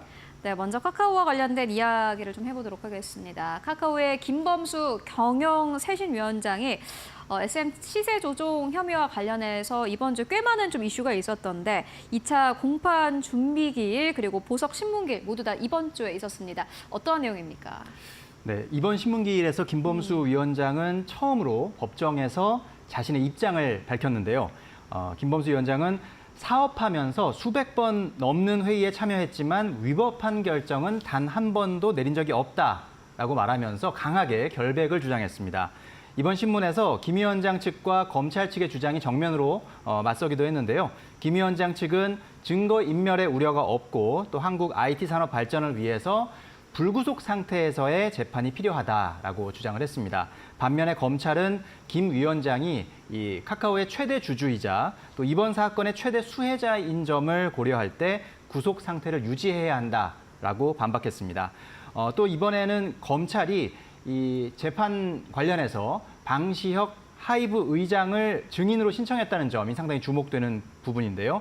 사건의 새로운 국면이 펼쳐질 그런 가능성도 예고하는 부분입니다. SM 인수전 당시에 카카오와 하이브 간의 관계 또 김 위원장의 의도를 밝히는 데 있어서 이 방시혁 의장의 증인으로서의 출석이 상당히 중요한 역할을 할 것으로 예상됩니다. 네, 그리고 보니까는 이제 김범수 위원장이 현재 이 혐의를 강하게 부인하고 있는 것으로 확인되고 있습니다. 그렇다면은 김범수 위원장은 어떻게 변론을 하고 있는 상황입니까? 네, 일단 크게 5가지를 좀 강조하고 있다라고 보시면 될 것 같은데요. 첫 번째는 김 위원장은 불법적이거나 위법한 행위를 승인한 적이 없다라는 것이 첫 번째 주장입니다. 앞서도 살짝 말씀드렸지만 수백 번의 회의에 참여했지만 단 한 번도 위법한 결정을 내린 적이 없다라고 강조를 했고요. 두 번째는 이번 사건이 공개 매수 기간 중에 장내 매수가 시세 조종으로 간주된 첫 사례라는 점을 김범수 위원장 측에서 주장했습니다. 저번에 제가 출연했을 때 말씀드린 것이 이 장중에 매수가 진행됐기 때문에 네. 이것을 과연 시세 조정으로 볼 수가 있느냐라고 이제 주장한 것과 같은 맥락인데 실제로 장중에 장내 매수된 그런 경우를 시세 조정으로 간주한 사례가 없었다는 점, 이때까지 그런 사례가 없었다는 점을 김범수 위원장 측, 변호인 측에서 주장을 한 것이고요. 따라서 김 위원장의 행위는 합법적인 경영상 의사결정이었다라는 그런 주장에 뒷받침한 내용이었습니다. 세 번째는 김 위원장은 원래 애초에 SM엔터테인먼트 인수에 반대했고 그리고 평화로운 협상을 원했다라는 것이 또 하나의 주장인데요. 하이브의 적대적인 태도로 인해서 불가피하게 대응할 수밖에 없었다라는 논리를 펼습니다. 네 번째는 김 위원장에 대한 구속 유지의 필요성이 없다라는 또 주장도 펼쳤는데요. 증거 왜곡의 우려가 없고 또 김 위원장에게는 범죄 전력이 없다 이런 점들을 또 강조하기도 했습니다. 마지막으로는 앞서서 살짝 말씀드린 것처럼 김 위원장의 구속이 한국 IT 산업 전체에 좀 악영향을 미칠 수 있다. 뭐 이런 점들을 들여서 꼭 구속 상태에서 재판을 진행할 필요가 없다. 불구속 상태에서 재판을 받게 해달라라고 또 주장하기도 했습니다. 네, 그리고 무엇보다 또 흥미로운 소식이 한 가지 있는데 검찰이 보니까는 방시혁 하이브 의장을 증인으로 신청을 했습니다. 어떤 이유에서일까요? 네, 이 이유도 역시 한 세 가지 정도로 좀 네. 요약을 해볼 수가 있을 것 같은데요. 첫 번째는 김범수 위원장과 방시혁 의장이 SM엔터테인먼트 인수전 이전인 지난해 2월에 회동을 가진 그런 기록이 있습니다. 바로 이 회동에서 방 의장은 카카오가 SM 경영권 인수에 뛰어들지 말아줄 것을 명시적으로 요청했다라는 그런 주장을 하면서 검찰에서는 방시혁 의장을 증인으로 채택해야 된다라고 이제 얘기를 한 것이고요. 두 번째는 검찰은 그 당시 회동 이후에 김 위원장의 행동이 SM엔터테인먼트 인수 목적을 가지고 방 의장의 요청을 거절한 것이다라고 해석을 하고 있는데요. 따라서 방 의장의 증언이 김범수 위원장의 SM엔터테인먼트 인수 의도를 입증하는 데 있어서 상당히 중요한 역할을 할 수 있다. 상당히 중요한 그런 의미 있는 진술이 나올 수 있을 것이다라는 그런 입장입니다.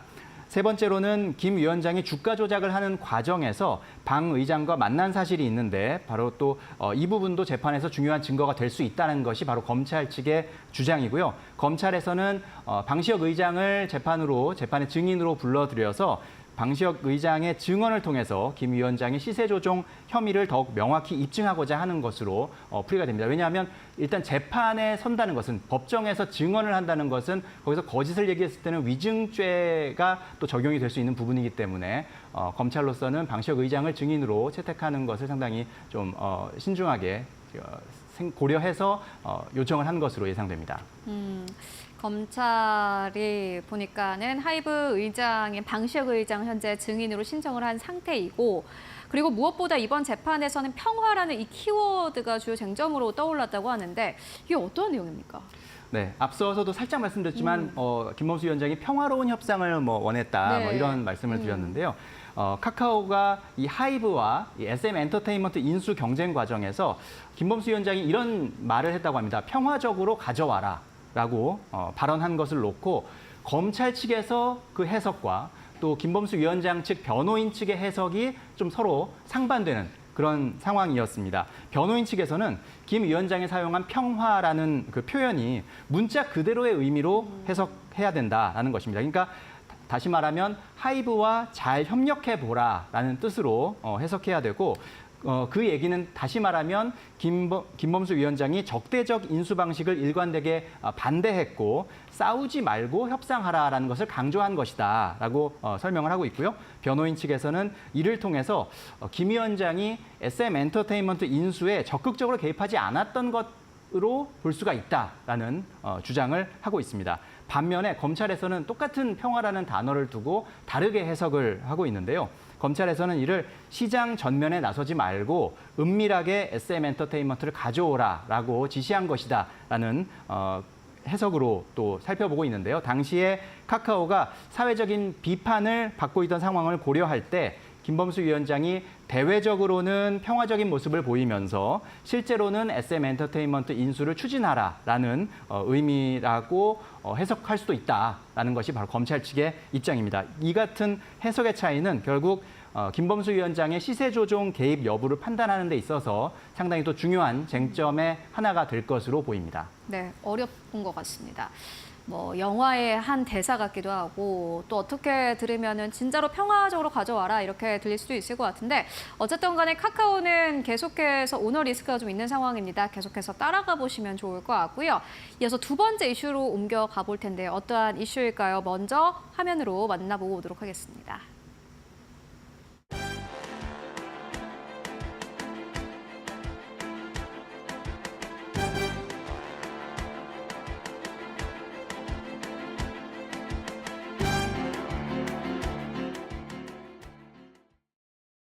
네, 이번에는 공매도와 관련된 이야기 해보고 가도록 하겠습니다. 최근에 이제 불법 공매도와 관련해서 글로벌 투자은행 그리고 외국계 자산 운용사가 기소된 사건이 있었습니다. 어떠한 내용인지 짚고 가도록 하겠습니다. 네, 글로벌 투자은행 A법인이 2021년 9월부터 22년 5월까지 183억 원 상당의 국내 주식을 무차입 공매도한 혐의로 기소가 됐습니다. 또한 외국계 자산운용사 B법인과 그 소속 트레이더는 SK 하이닉스 주식의 블록딜 과정에서 주가를 인위적으로 조작하고 35억 원 상당의 이익을 취득한 혐의로 재판에 또 넘겨지는 일이 이번 주에 있었는데요. 이러한 사건이 터지면서 바로 이제 우리 자본시장의 또 공정성, 투명성에 대한 우려가 불거지게 됩니다. 아무래도 이제 불법 공매도라는 단어만 나와도 많은 투자자분들이 상당히 이제 또 분노하시고 많은 예민하게 반응하시는 그런 부분들이 있는데요. 결국 이렇게 되면서 불법 공매도에 대한 강력한 제재의 필요성 다시 한번 또 부각될 것으로 예상됩니다. 네, 말씀처럼 이제 불법 공매도라는 이야기만 나오면은 많은 투자자분들이 워낙 또 한국 증시가 합리적으로 움직이지 않는 부분도 있다 보니 더욱더 좀 분노를 하시는 부분이 있는데 그렇다면 이제 정부 측에서는 이런 것들을 근절하기 위해서 어떠한 노력을 하고 있습니까? 네, 일단 정부에서도 그런 투자자들의 어떤 마음들을 또 읽고 있기 때문에 불법 공매도 근절을 위해서 자본시장법 개정안을 마련했고 이 법안이 지난달에 국회를 통과했습니다. 그래서 윤석열 대통령은 내년 3월 말부터 이 법이 시행되면 전산 시스템을 통해서 불법 공매도를 전수 점검할 수 있게 된다라고 밝히기도 했습니다. 이를 통해서 개인과 기관 투자자 간에 기울어진 운동장이 해소되고 또 불법 공매도와 불공정 거래에 대한 처벌 또는 제재가 대폭 강화될 것이다라는 기대도 있습니다. 물론 뭐 100% 만족할 수준이 안 될 수 있겠지만 그래도 어느 정도 좀 개선되는 모습을 혹시나 기대해 볼 수 있지 않을까라는 생각이 들고요. 정부는 이러한 제도 개선이 1,400만 개인 투자자들을 보호하고 또 자본시장의 신뢰를 높이는 데 기여할 것으로 또 기대하고 있습니다. 네, 뭐 불법 공매도와 관련해서는 지난해부터 참 많은 이야기가 나왔는데 실질적으로 좀 효과가 있기를 바래 보겠고요. 그렇고 또 여기에 더불어서 최근 자본시장에서 또 긍정적인 변화들도 있었습니다. 어떤 변화가 있었습니까?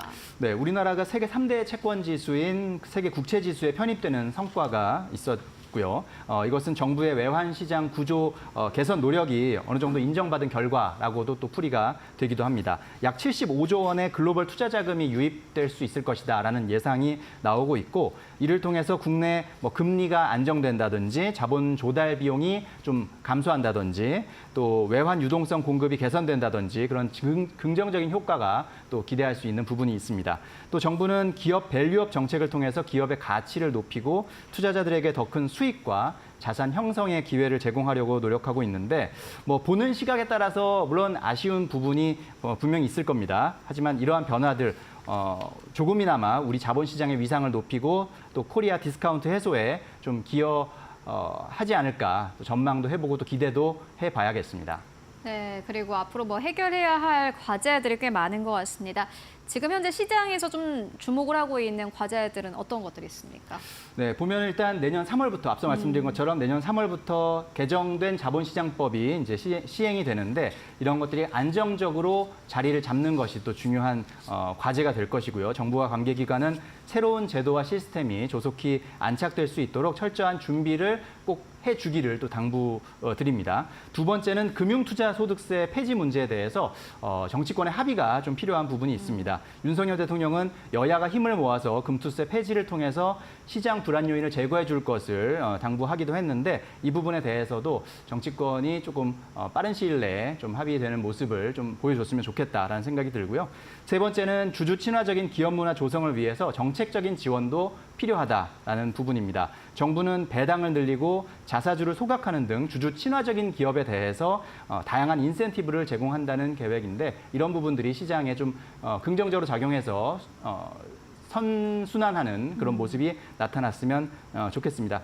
이게 정부 혼자의 힘으로는 어려운 일일 것이고요. 여기에 기업과 투자자들도 같이 힘을 모아서 우리 자본시장의 발전에 좀 힘을 보탰으면 좋겠다는 생각이 듭니다. 네, 최근에 한국 증시가 그래도 밸류업을 하기 위한 여러 가지 노력들 하고 있습니다. 앞으로 빛을 발하기를 바라보겠고요. 지금까지 이데일리의 성주원 법조팀장과 함께 관련된 이야기 나눠보고 왔습니다. 말씀 고맙습니다. 고맙습니다.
마켓 무버입니다. 고환율, 고유가 여파로 지난 2분기에 실적 부침을 겪었던 항공업계가 3분기에는 실적 반등에 성공할 것으로 보입니다. 국내 주요 대형 저비용 항공사 모두 10월 말부터 11월까지 3분기 실적을 발표할 예정인데요. 증권가에서 추정하고 있는 대한항공의 매출액은 4조 2,935억 원으로 전년 동기 대비 11%가량 증가할 것으로 보입니다. 영업이익도 5,814억 원대로 12% 두 자릿수대 성장이 기대되고 있습니다. 저비용 항공사 중 대표 주자인 제주항공의 경우에는 지난 2분기에 적자를 기록한 바 있는데 3분기에는 흑자 전환에 성공할 것으로 기대가 되고 있습니다. 매출액 5천억 원 이상 기록하면서 15% 전년 동기 대비 증가하게 되고 영업이익 역시 전년 동기 대비 30% 이상 급증할 것이라는 전망이 나오고 있습니다. 진에어의 경우에도 매출과 영업이익 각각 3,671억 원, 419억 원가량 기록하면서 전년 동기 대비 13%와 28% 급증할 것으로 기대가 되고 있습니다. 또 이 표에는 안 나와 있지만 티웨이항공의 경우에도 지난 2분기에 200억 원의 적자를 기록한 바 있는데 3분기에는 대폭 개선되면서 300억 원 이상의 영업이익을 올릴 것으로 기대가 되고 있는 상황입니다. 특히 대한항공의 경우에는 미주 등 장거리 노선의 수요 그리고 프리미엄 좌석에 대한 수요가 급증하게 되면서 여름 성수기 효과를 더 톡톡히 누린 것으로 보입니다. 주요 항공사들 모두 최대 성수기인 3분기를 맞아서 이용객 증가에 따라 실적 개선이 나타난 것으로 보입니다. 아울러서 또 항공업계의 수익에 큰 영향을 미치는 유류비도 안정세를 보이고 있는 상황입니다. 국제항공유의 경우 지난 7월부터 지속적인 하향 안정세를 그리고 있는데요. 지난달 27일 기준으로 한 통당 680달러 수준으로 지난해 대비 무려 23%나 하락세를 그려가고 있습니다. 그리고 3분기 들어서 인천공의 화목 물동량이 증가한 것 역시 실적에는 긍정적인 영향을 주고 있습니다. 대한항공의 화물 운임 같은 경우에는 늘어나고 있는 이커머스 수요로 인해서 기저 효과까지 더해지면서 17% 급증한 것으로 예측이 되고 있습니다. 또 국제선 여객 유임은 오픈 수준으로 유지가 되고 있습니다. 우리나라의 국제선 항공 여객수의 경우에는 지난 팬데믹 수준을 제외하고는 계속해서 구조적인 공급 부족 환경에 놓여 있기 때문에 높은 수준으로 유지되고 있는 상황이고요. 이에 따라 3분기에 이어서 4분기에도 견조한 실적이 나타날 것이다라는 전망이 주를 이루고 있습니다. 하지만 항공업종 전반적으로 주가가 오랜 기간 쉬어갔는데요. 과연 4분기, 3분기에 나타날 실적 호조와 함께 주가도 다시 비행할 수 있을지 시장에 관심이 쏠리고 있습니다. 지금까지 마켓무버 전해드렸습니다. 네, 이어서 오늘 시장의 뜨거운 이슈들 그리고 업종 종목 하나하나 살펴보고 가도록 하겠습니다. 오늘은 지시인포의 박근호 이사 그리고 이데일리온의 박정식 파트너 모시고 이야기 나눠보도록 하겠습니다. 안녕하십니까? 안녕하십니까? 안녕하세요. 네, 두 분의 조합은 또 처음입니다. 오늘 금요일장인데 많은 분들이 좀 힘이 빠진다 이렇게 생각을 하실 수도 있을 것 같아요. 시장이 워낙 안 좋고 지금까지 올라왔던 업종이 또 상승 탄력을 오늘 시장에서는 강하게 가지고 가지 못하고 있는 상황인데요. 그렇다면 오늘 첫 번째 이슈는 어떠한 이슈일까요? 저희 바로 자막으로 만나보도록 하겠습니다. 네, 반도체주 상승 랠리에 지쳤나? 지금 매수 기회다. 아니면은 이제 더 이상 반도체 주도주로서의 힘을 상실했다. 저희가 꼽아본 주제인데 두 분의 의견이 굉장히 궁금합니다. 아마 뭐 투자자분들도 마찬가지일 테고 거의 의견 반반 갈릴 것 같다라는 생각이 드는데 어떻게 이사님은 어떻게 네. 보십니까? 저는 좀 약간 질문이 잘못된 것 같아요. 그래요? 예. 제가 쓴 질문인데. 예. 네. 잘못된 건 아니지만 이게 좀 약간 너무 늦게 나온 것 같아요. 사실 반도체주들 고점은 6월 달에 다 나왔거든요. 근데 지금 현재 10월 달인데 주도주로서의 어떤 역할은 지금 4달째 못하고 있는 상황이고. 주도주가 아니다. 그렇죠. 저는 주도주가 아니라는 의견입니다. 네.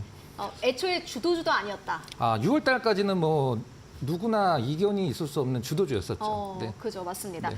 일단 주도주로서의 힘을 다 잃었다. 이렇게 이사님께서는 보고 계시고 그렇다면 파트너님께서는요? 네, 저도 뭐 같은 의견이에요. 그래서 그래요? 주도주로서는 아니지만 매수에게는 있지 않을까 그렇게 생각을 하고 있습니다. 파트너님은 맨날 이렇게 약간씩 빠져나가시는데 다음 좀 약간 전제 조건 하나 걸게요. 당분간.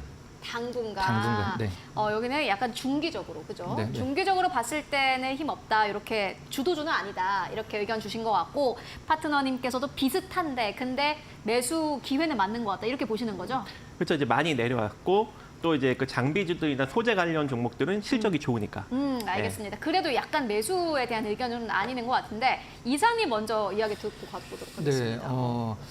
저희가 일단 그 반도체주들을 볼 때 가장 주목을 하는 게 뭐냐라고 생각을 해봤을 때 엔비디아의 주가나 실적, 그다음에 TSMC의 주가나 실적을 가장 많이 주목을 하잖아요. 근데 어젠가 얼마 전이죠. 그 ASML의 푸케 CEO가 얘기를 했을 때 반도체의 어떤 침체는 내년까지 이어질 것이다라고 얘기를 했어요. 사실 ASML의 그 실적이 좀 안 나와서 그런 얘기를 핑계 삼아서 얘기를 한 거일 수도 있긴 합니다만은 그렇죠.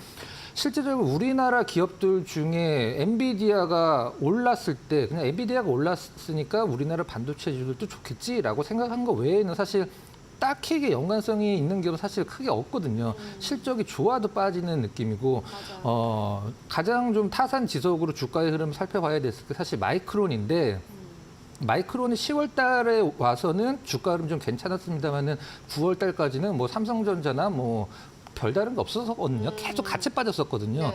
그 부분에 있어서 엔비디아와 TSMC는 좀 약간 뒤로 놓고 뭐 이제 다른 쪽을 좀 봐야 되는데 실질적으로 우리나라 반도체 관련주도 소부장이나 뭐 전 세계 원탑, 투탑 IDM 두 개가 있는 삼성전자, 하이닉스 같은 경우는 물론 뭐 HBM도 좋고 다 좋긴 합니다만은 자동차, 모바일, PC 요 세 개의 업황이 좋아져야지만 우리나라 반도체 기업들은 실질적으로 좋아지거든요. 그렇죠. 근데 그런 부분에 있어서 지금 좀 약간 기대감을 좀 내려놔야 된다고 생각을 하고 있는 상황이고 삼성전자 우리가 이제 뭐 장비주들 같은 경우는 삼성전자가 뭐 어떤 그 장비 교체나 선단 공정으로 교체하거나 아니면 공장 새로 짓거나 이런 것도 상당히 큰 모멘텀이 될 텐데 최근에 평택의 4번째 공장이죠. P4도 이제 페이즈 2에서 이제 잠깐 중지를 했다가 다시 나중에 짓겠다라는 발표 같은 것도 사실 뭐 장비주들이나 소재주 기업들의 조금 더 좀 약간 뭐라 그래야 될까 상승 모멘텀을 좀 가로막는 듯한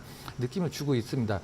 딱 정리를 하면 우리가 이제 그 외국인들 수급이 삼성전자 쪽으로 다시 들어오고 삼성전자가 올라가면서 반도체적 분위기 잡고 뭐 이런 것들의 어떤 선순환 구조가 이루어져야 되는데 지금 반도체 쪽에서는 우리가 보통 포카 칠 때 뭐 이렇게 뭐 히든 카드라든가 뭔가 내가 갖고 있는 믿을 만한 카드가 있잖아요. 그죠. 그런 카드가 제가 봤을 때는 반도체 쪽에서 이제 나 이게 있다라고 좀 낼 게 좀 없는 상황이 아닌가라는 생각을 좀 하고 있습니다. 네, 반도체가 상반기에는 사실 그 성장성에 굉장히 주목을 하고 뭐 한국 기업들도 마찬가지로 계속해서 상승 탄력을 받아갔는데 하반기로 올수록 어쨌든 간에 이제 앞에 단에 있는 이 업황 자체가 좀 부진한 상황이기 때문에 반도체가 당분간은 좀 힘을 못 낼 것 같다라는 의견이시고요.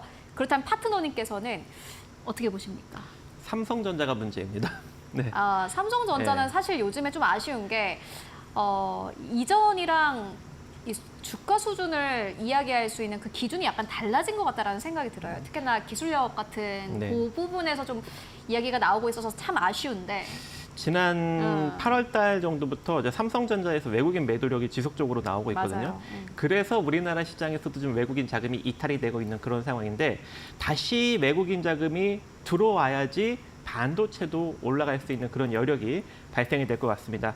근데 삼성전자에서 지금 지속적으로 외국인 자금이 빠져나가는 이유가 아무래도 이제 파운드리의 부진과 그리고 고대역폭 메모리의 어떤 경쟁력에 대한 어떤 문제점, 이제 그런 것들로 인해서 좀 계속적으로 이탈이 나오고 있는데 아무래도 이제 이러한 문제점을 이제 HBM4부터는 어느 정도 잡아갈 것 같아요. 그래서 2025년부터 이제 본격적으로 이제 HBM4를 이제 양산을 하려고 하고 있는 그런 상황인데 이때부터는 이제 삼성전자가 어느 정도 이제 경쟁력 우위에 서지 않을까라고 생각을 합니다. 왜냐하면 HBM4 같은 경우에는 입출력 단자 수가 2048개로 2배로 많아지고 또 이제 베이스 다이 입출력 단자 간 거리가 25에서 이제 30 마이크로미터 절반 수준으로 이제 줄어들거나 또는 이제 실리콘 관독 전극 지름을 더 좁게 만드는 방식을 사용할 것으로 보이고 또 고객사에 맞춰서 이 D램과 로직 그리고 기타 특수 기능을 하나의 패키지에 넣어야 되거든요.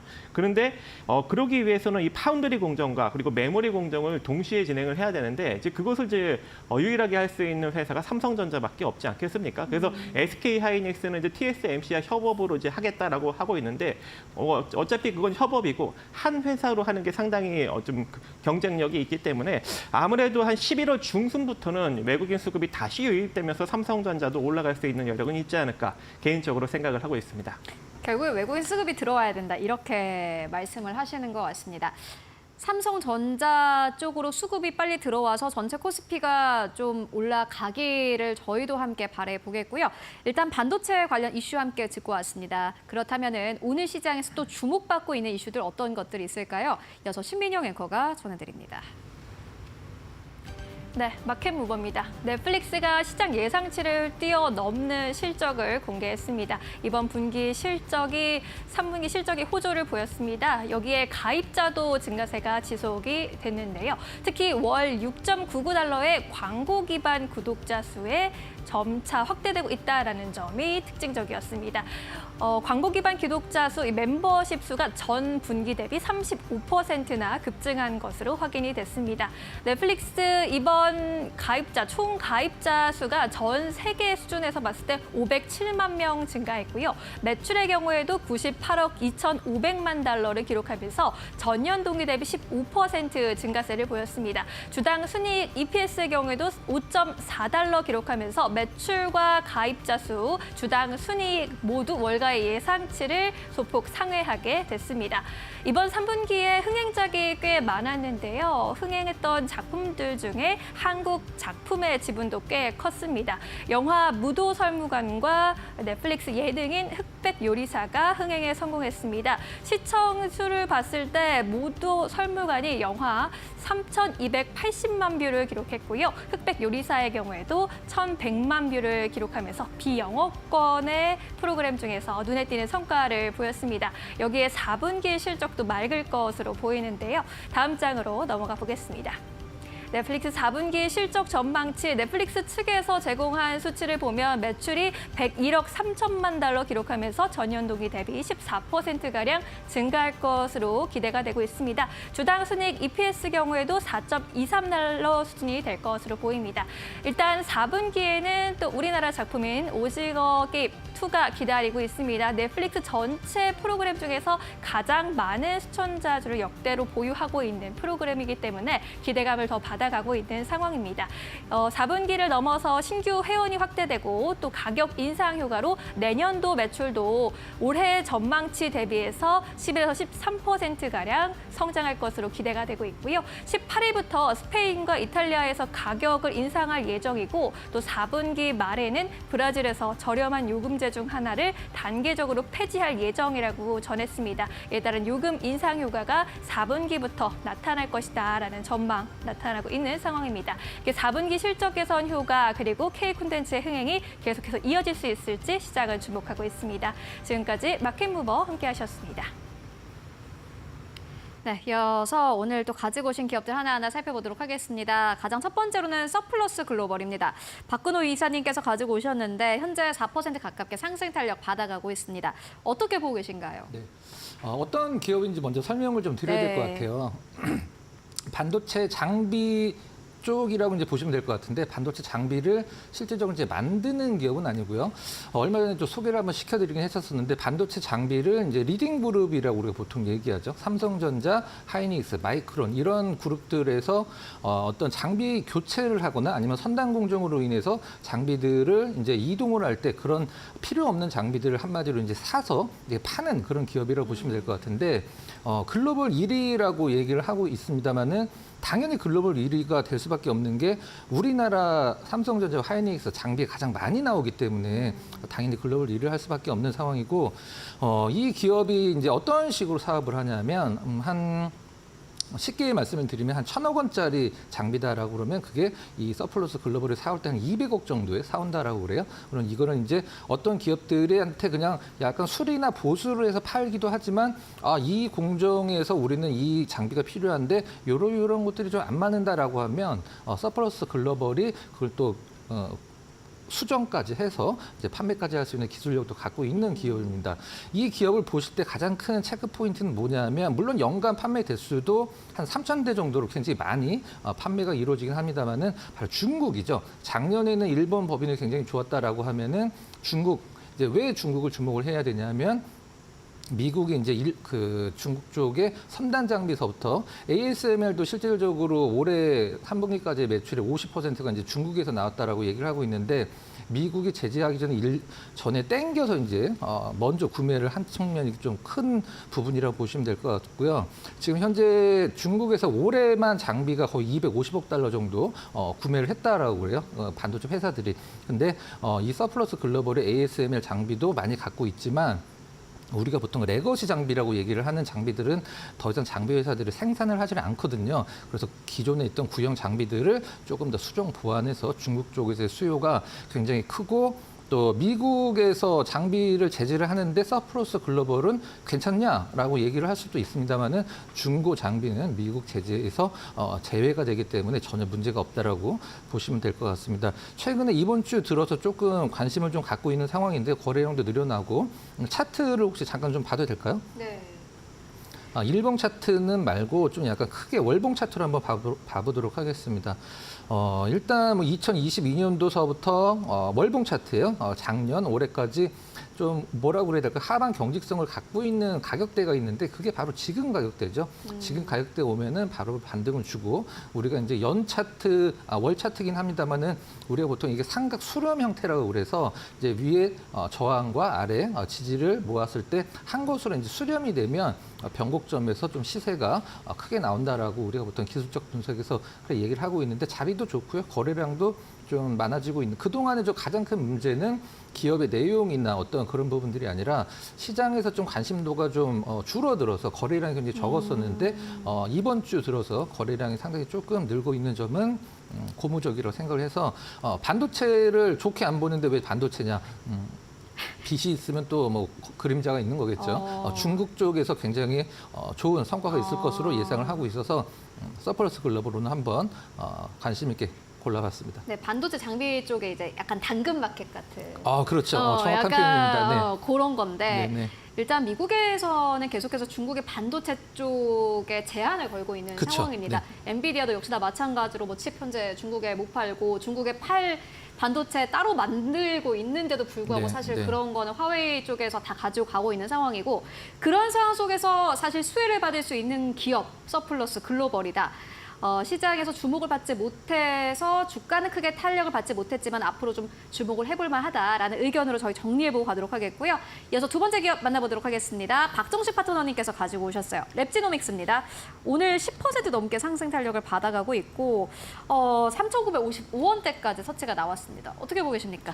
제가 이제 랩지노믹스는 오늘 제가 개장 방송을 하면서 네. 찍어드렸던 종목 중에 하나였습니다. 6%, 찍어주셨다니. 그렇죠. 네. 6%대 찍어드렸는데 네. 오늘 장중에 19%대까지 상승력이 나왔죠. 그래서 뭐 단기적으로 충분히 수익을 또 챙겨갈 수 있는 그런 기회도 좋고. 근데 오늘 지금 양봉이 하나 나온 다음에 음봉이 나오고 오늘 다시 양봉이 나오면서 거래량까지 더 붙었어요. 그렇다는 것은 추가적인 상승력이 가능할 것이기 때문에 지금 다시 또 일정 부분 눌린 상황에서 우리가 한번 접근을 해볼 수 있을 것 같은데 랩지노믹스는 여러분들도 이제 잘 아시다시피 이제 암 유전자 검사, 염색체 이상 검사, 개인 유전자 검사, 또 코로나19 이제 진단 키트 뭐 이런 것들로 상당히 이제 유명한 그런 업체이죠. 근데 이번에 이슈가 하나 나왔습니다.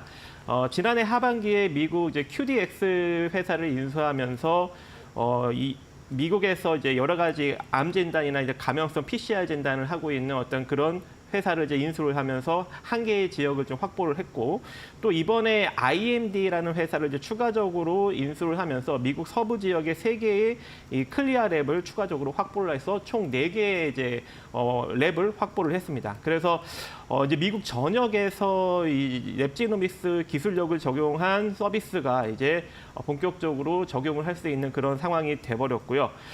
그리고 이제 IMD 같은 경우에는 이제 보험 수기가 적용된 이제 CPT 코드나 G 코드를 이제 보유하고 있어서 랩지노믹스의 기술력이 이제 빠르게 적용을 확대시킬 수 있는 가능성이 있다고 합니다. 그래서 앞으로 이제 추가적인 상승력 그리고 성장 가능성 이런 것들도 한번 우리가 생각을 해보면서 접근해 볼 수 있을 것 같은데요.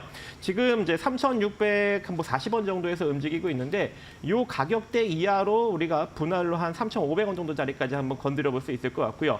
다시 한번 수급이 붙으면서 강력한 상승력이 나타난다면 단기적으로 4,100원 정도 자리까지 바라보시면 좋을 것 같습니다. 근데 오늘 약간 테마 쪽으로 움직이지 않았나요? 그럼에도 불구하고 이 테마가 그럼 더 부각을 받을 거라고 보시는 걸까요? 그렇죠. 왜냐하면 최근에 약간 이제 감염병 문제도 일정 부분 이슈로 나왔던 측면도 네. 있고, 그리고 인수를 하면서 이제 미국 시장에서 더욱더 이제 활기를 칠 수 있는 가능성도 존재하기 때문에 알겠습니다. 충분히 좀 단기적으로 더 상승력이 나오지 않을까라고 생각을 합니다. 알겠습니다. 이어서 다음 기업 바로 만나보도록 하겠습니다. 대한항공입니다. 어제도 박정식 파트너님께서 가지고 오셨던 기업이기도 한데 오늘 두 분의 마음이 약간 좀 통한 것 같아요. 박근호 이사님은 대한항공 오늘 가지고 오신 이유가 무엇일까요? 제가 한 말 좀 늦었네요. 네. 그러네요. 네. 우리 뭐 항공주들 얘기를 할 때 시장에서 뭐 어떠한 것으로 평가를 할까요? 보통 한 4개 정도가 있습니다. 환율이 있을 수가 있고요. 그다음에 유가, 그다음에 여객, 화물. 이렇게 4개 정도를 이제 종합적으로 평가를 해서 항공사들에 대한 어떤 뭐 컨센서스도 나오고 이제 평가를 하게 되는데 환율 같은 경우는 사실 대한항공의 3분기까지의 실적은 굉장히 좋은 것으로 예상이 되고 있는데 환율 영향이 굉장히 좋았었죠. 지금 10월 달 들어서는 환율이 좀 약간 불리하게는 움직입니다. 항공사들한테 환율이 왜 중요하냐면 이제 뭐 외국 공항이나 A380 같이 가장 큰 비행기는 기름 한 번 넣을 때 2억 원 정도 기름을 넣거든요. 근데 한 번 비행을 할 때, 근데 이제 외국 항공사들 외국 가서 이제 기름 넣을 때 달러로 계산을 하고 비행기 같은 경우도 우리 자동차 리스하듯이 대부분 다 리스이기 때문에 환율이 굉장히 중요하고요. 유가 같은 경우는 지금 뭐 어떤 그 지정학적 리스크로 조금씩 급반등이 나오긴 합니다만은 조금 올랐다 싶으면 다시 하향 안정화되는 거는 굉장히 좋고, 그다음에 대한항공 입장에서 여객은 지금 굉장히 좋은 상황이죠. 리포트를 보면 여기에서 Q가 늘어난다라고 얘기를 했는데 Q라는 건 이제 그 수라고 얘기를 하시면 될 것 같고요. 화물에서는 P와 Q가 동시에 늘어난다 얘기를 하고 있는데 화물이 왜 이렇게 좋은가라고 했을 때 여러분들 뭐 다들 아시는 단어라고 생각을 합니다. 뭐 테무, 알리발 물론 배로도 나르긴 합니다만은 이 부분에서 상당히 운임도 올라가고 화물 운송비도 올라가고 상당히 좋고요. 가장 큰 이슈는 아시아나항공인 것 같아요. 좀 아쉽긴 합니다만 10월 달 안에 해결이 좀 될 것 같았었는데 결합 승인이 11월 달로 좀 약간 좀 미뤄진 것 같습니다. 미국은 이렇게 얘기를 하고 있어요. 유럽이 승인하면 우리도 승인을 하겠다. 근데 유럽에서 승인의 어떤 조건으로 내건 거는 아시아나항공과 대한항공이 겹치는 유럽 노선. 이 부분은 이제 티웨이로 넘어갔고요. 그다음에 아시아나항공 화물 부분 어떻게 할 거야? 했을 때 아시아나항공 화물 부분도 에어 인천으로 양도를 했기 때문에 뭐 유럽에서 좀 약간 딜레이는 되긴 합니다만은 승인이 난다라고 미국은 자동적으로 또 미국은 대한항공 미국의 또 델타항공과 굉장히 관련이 깊기 때문에 유럽이 승인해주면 미국은 자동적으로 승인을 해줄 것이라고 생각을 하고 있습니다. 가장 좋은 것은 뭐 시간 관계상 그냥 말로만 설명을 드릴 텐데 최근에 외국인들 수급이 많이 빠지고 있죠. 근데 기관 수급이 받쳐주면 좋을 텐데 이 외국인 수급과 기관 수급이 우리가 소위 얘기하는 쌍끌이 매수가 나오고 있는 종목군들이 많지가 않거든요. 근데 대한항공 같은 경우는 이 부분에서 한 8월 초순서부터 기관과 외국인의 수급이 굉장히 좋아요. 그것 대비해서 아직 주가가 좀 덜 올랐고 앞으로 좀 오를 가능성이 높기 때문에 대한항공 한번 관심 있게 골라봤습니다. 네, 알겠습니다. 대한항공 만나보고 왔습니다. 일단 두 분 모두가 주목하고 있는 기업이니만큼 여러분들도 함께 주목해 보시면 좋을 것 같고요. 이어서 마지막 기업 만나보도록 하겠습니다. 세경 하이테크입니다. 박정식 파트너님께서 가지고 오셨는데 오늘 보니까는 8.5% 넘게 상승 탄력 받아가고 있습니다. 어떻게 보고 계십니까? 네, 이거 종종 언급드렸던 종목인데요. 이 중소형 IT 기기에 이제 보호 필름을 만들고 있는 회사이죠.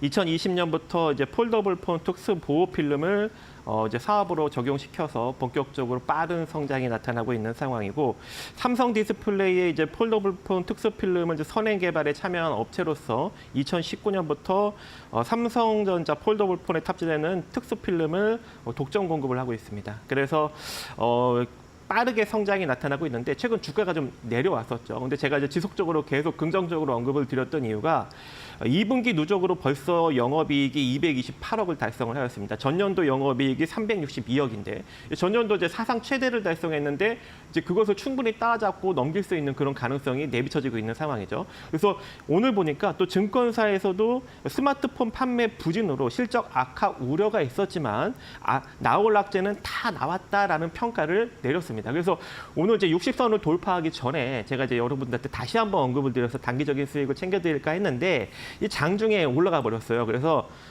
지금 올라갔는데도 나쁘지 않습니다. 이대로 최소한 7,400원 정도 자리까지는 빠르게 올라갈 수 있을 것 같고요. 만약에 이제 7,400원, 300원 부근을 강력하게 돌파한다면 8,600원 정도 자리까지도 충분히 올라설 수 있는 그런 종목이기 때문에 지금부터 분할로 한번 접근해 보시기 바라겠습니다. 네, 세경 하이테크까지 만나보고 왔습니다. 지금까지 박근호 이사 그리고 박정식 파트너와 함께 이야기 나눠보고 왔습니다. 말씀 고맙습니다.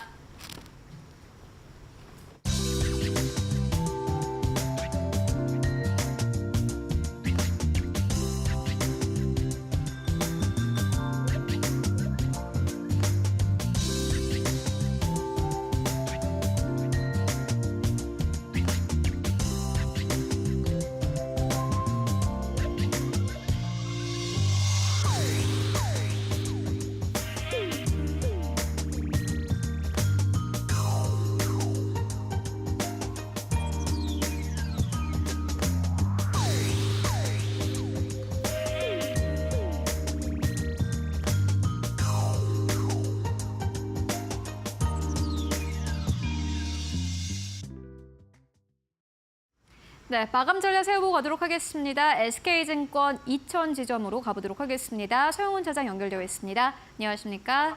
네, 안녕하세요. 네, 오늘 시장 마감 상황 어떻게 보고 계십니까? 네, 오늘 우리나라 시장 전일 미국 증시 상승세임에도 불구하고 외국인들이 여전히 좀 한국 증시에 대해서 매도를 하면서 약세를 좀 보이는 모습입니다. 반도체 중심으로서의 대형주들의 좀 하락세가 이어지고 있는 상황이지만 현재 코스닥 같은 경우도 전저점에 대한 추세가 이탈이 되면서 코스닥의 투자 심리 자체도 상당히 좀 어려워지고 있는 상황이고요. 한미약품 관련해서 제약주들의 상승세는 있습니다만 전반적인 섹터를 끌어올릴 정도의 힘을 좀 가져주지 못하고 있는 상황이라고 좀 볼 수가 있겠습니다. 그만큼 지금 시장이 좀 쉽지 않은 구간에서 좀 이어지고 있는 상황이고요. 다만 TSMC에 대한 실적이 좀 좋게 나왔다는 점을 감안해 본다라면 다음 주 SK 하이닉스에 대한 실적도 긍정적으로 좀 작용을 하고 있는 상황 속에서 좀 재반등이 나오는지에 대한 여부들을 좀 다음 주에 체크를 하면서 시장의 좀 방향성을 좀 지켜봐야 되지 않을까라고 생각을 하고 있는 상황입니다. SK 하이닉스 반등 여부 중요할 것 같습니다. 그렇다면 오늘 시장에서 보시고 계신 기업 있으실까요? 네, 오늘 제가 관심 있게 보고 있는 종목은 지난번에도 좀 소개를 해드렸던 종목인 한올바이오파마를 좀 보고 있는데요. 한올바이오파마 최근에 좀 강하게 상승을 했다가 좀 눌림목이 좀 나오고 있는 상황입니다. 오늘도 조정이 나오고 있는 상황이고요. 하지만 헤이그로 출시를 앞두고 있는 상황이라고 좀 볼 수가 있겠고, 바토클린맘에 대해서 지금 현재 마일스톤 수령 확대 기대감이 좀 나오고 있는 상황입니다. 자가면역 치료제에 대한 후보 물질들이 계속해서 좀 임상을 앞두고 있고 파이프라인을 굉장히 좀 탄탄하게 좀 갖고 있다는 점을 감안해 본다라면 추가적으로 재반등과 함께 더불어 상승세가 이어질 수 있는 만큼 이에 대해서 좀 관심 있게 살펴보실 필요가 있지 않을까라고 생각을 하고 있는 상황입니다. 네, 여러 번 이미 언급을 해주셨던 기업입니다. 한올바이오파마 여전히 긍정적으로 보신다라는 의견으로 정리해보고 가도록 하겠습니다. 말씀 고맙습니다. 네, 감사합니다. 네, 국내 증시 마감 동시효과 구간에 들어와 있습니다. 금요일장 함께 마무리해 보시죠. 마감의 기술로 들어가 보도록 하겠습니다. 이데일리온 곽유정 파트너와 함께 할게요. 어서 오세요. 네, 안녕하세요. 네, 오늘 시장 결국 약세로 마감을 할 것 같은데요. 오늘 시장 어떻게 분석하셨을까요? 오늘 시장 전반적으로 분위기가 좋진 않았습니다. 어둡네요. 미증시도 올라가고 그리고 또 중국 오늘 3분기 GDP 발표도 나왔었는데 그렇게 생각보다는 시장에서 봤던 것보다 나쁘지 않았지만 그럼에도 불구하고 중국이 올해 3분기 GDP 성장률 관련해서 연간 5%로 잡았기 때문에 이에 대해서는 지금 중국의 경기 침체 우려 여전한 거 아니냐라는 그런 평가들도 받고 있기 때문에 전반적인 이러한 이제 중국발 그런 이제 GDP 발표, 그러니까 경제 실물 지표 발표와 더불어서 우리 국내 증시가 좀 약세 움직임이 보인 게 아닌가라는 생각이 들고요. 오늘 이제 시가총액 상위 종목들은 전반적으로 좀 빠지는 분위기였습니다. SK 하이닉스가 특히 4% 넘게 하락세가 나오기도 했었고요.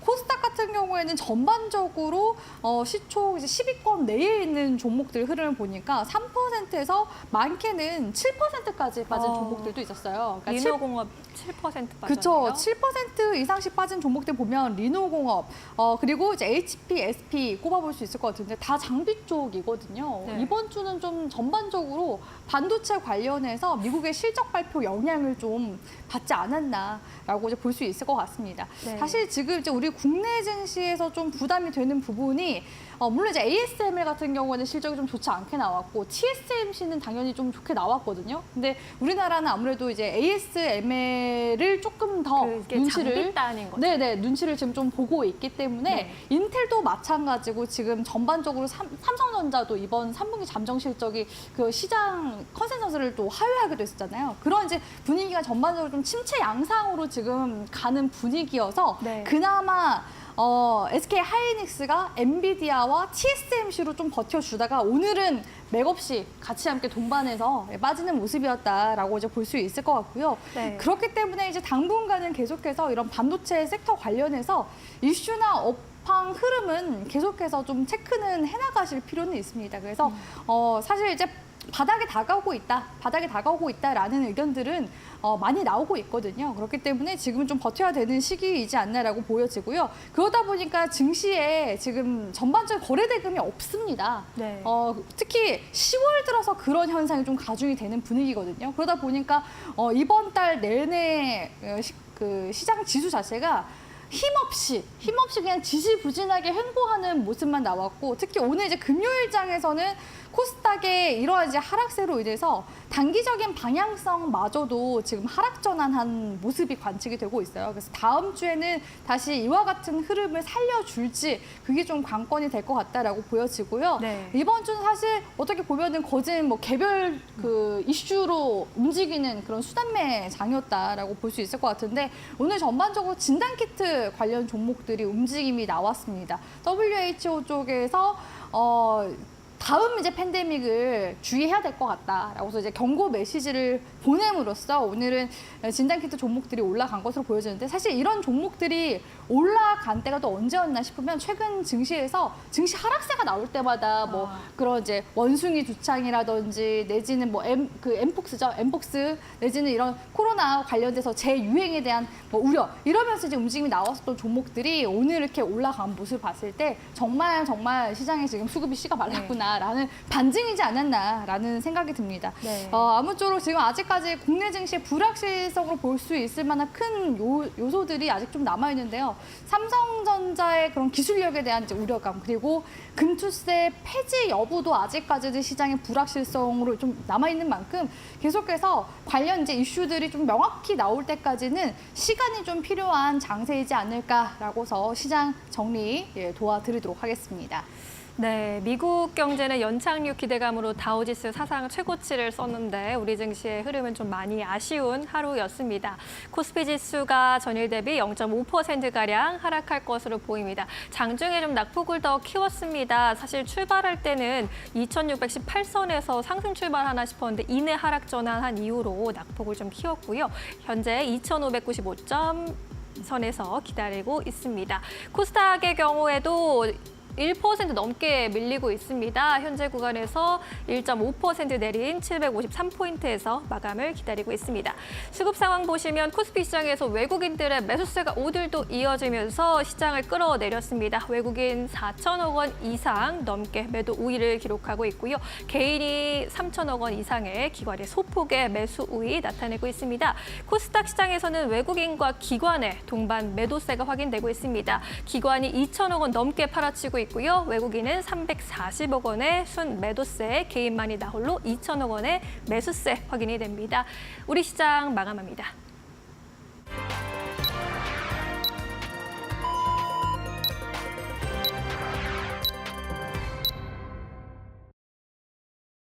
네, 10월 18일 금요일장 모두 다 마무리가 됐습니다. 여러분들 오늘도 고생 많으셨습니다.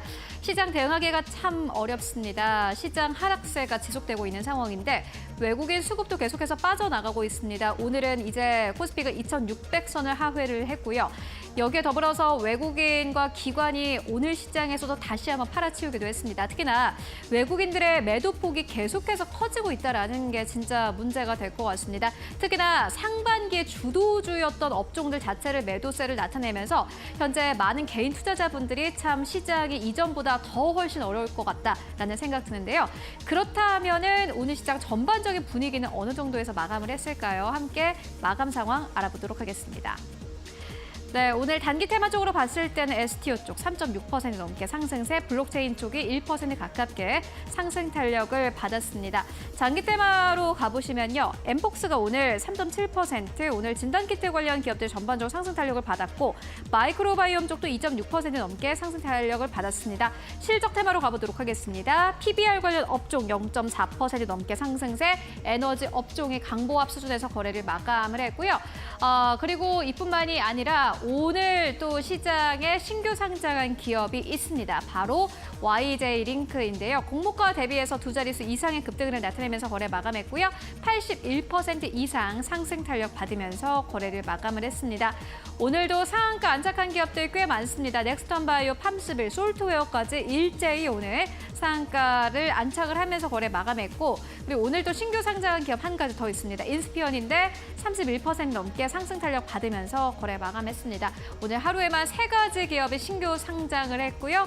2가지 기업이 그 가운데서도 오늘 시장 상승 탄력을 받으면서 거래 마감했습니다. 그렇다면 지수단은 어느 정도에서 마감했을까요? 함께 마감 상황 만나보시죠. 네, 오늘 양지수 하락하면서 거래 마감을 했습니다. 코스피는 0.5% 넘게 빠지면서 2,593선에서 종가 형성했습니다. 2,600선 아래에서 거래를 마감을 했고요. 오늘 코스닥은 1.5% 넘게 하락하면서 753선에서 종가 형성했습니다. 코스피와 코스닥 비교를 해보면은 코스피보다는 코스닥 쪽이 조금 더 빠진 것을 여러분들 확인하실 수 있습니다. 그렇다면 코스피 1위권부터 5위권까지는 어떻게 마감했을까요? 대형주들 흐름 만나보시죠. 결국 살아남은 것은 삼성바이오로직스입니다. 방어주 역할을 톡톡히 해주고 있습니다. 방어주이기도 하지만 실적주이기도 합니다. 실적 워낙 잘 나오고 있고요. 제약바이오 쪽으로 미국의 법안 통과와 함께 최근 들어서는 다시 한번 강세 탄력을 받아가고 있습니다. 오늘 삼성바이오로직스 106만 원대까지 올라가면서 종가를 형성을 했고요. 안타까운 건 결국 SK하이닉스입니다. 어제 TSMC가 긍정적인 실적을 발표를 했고 심지어 간밤에는 필라델피아 반도체 지수가 상승하면서 거래를 마감을 했습니다. 다만 여러 가지 좀 악재성 이슈가 있었습니다. 이와 따라서 오늘 SK하이닉스는 4% 이상 조정 흐름을 받았고요. 그 또 밑에 단에 있는 한미반도체 같은 경우는 오늘 또 목표 주가가 하향 조정 리포트가 나오기도 했습니다. 일시적으로 매출이 좀 줄 것이다라는 우려가 나오면서 오늘 반도체 기업들이 전반적으로 하락세 나타냈고 LG엔소 2% 넘게 조정, 현대차는 나름 선방했습니다. 0.4% 약보합에서 거래 마감했습니다. 6위권부터 10위권까지를 함께 만나보시죠. 네, 6위권부터 10위권까지 셀트리온 약보합권, 기아 약보합권, KB금융은 0.7% 상승하면서 거래 마감했습니다. 금융주는 그래도 최근 들어서는 하방 경직성이 굉장히 강하고요. 그리고 지수가 하락했음에도 불구하고 어제는 신한지주가 상승 흐름을 보였고 오늘은 KB금융이 상승 흐름 보이면서 거래 마감했습니다. 코스닥 쪽은 어땠을까요? 코스닥 1위권부터 5위권까지를 함께 만나보시죠. 네, 알테오즈 오늘 0.6% 넘게 상승하면서 지수를 이겼습니다. 코스닥이 1% 넘게 빠졌음에도 불구하고 알테오즈는 오히려 상승 탄력 받으면서 거래 마감했고요.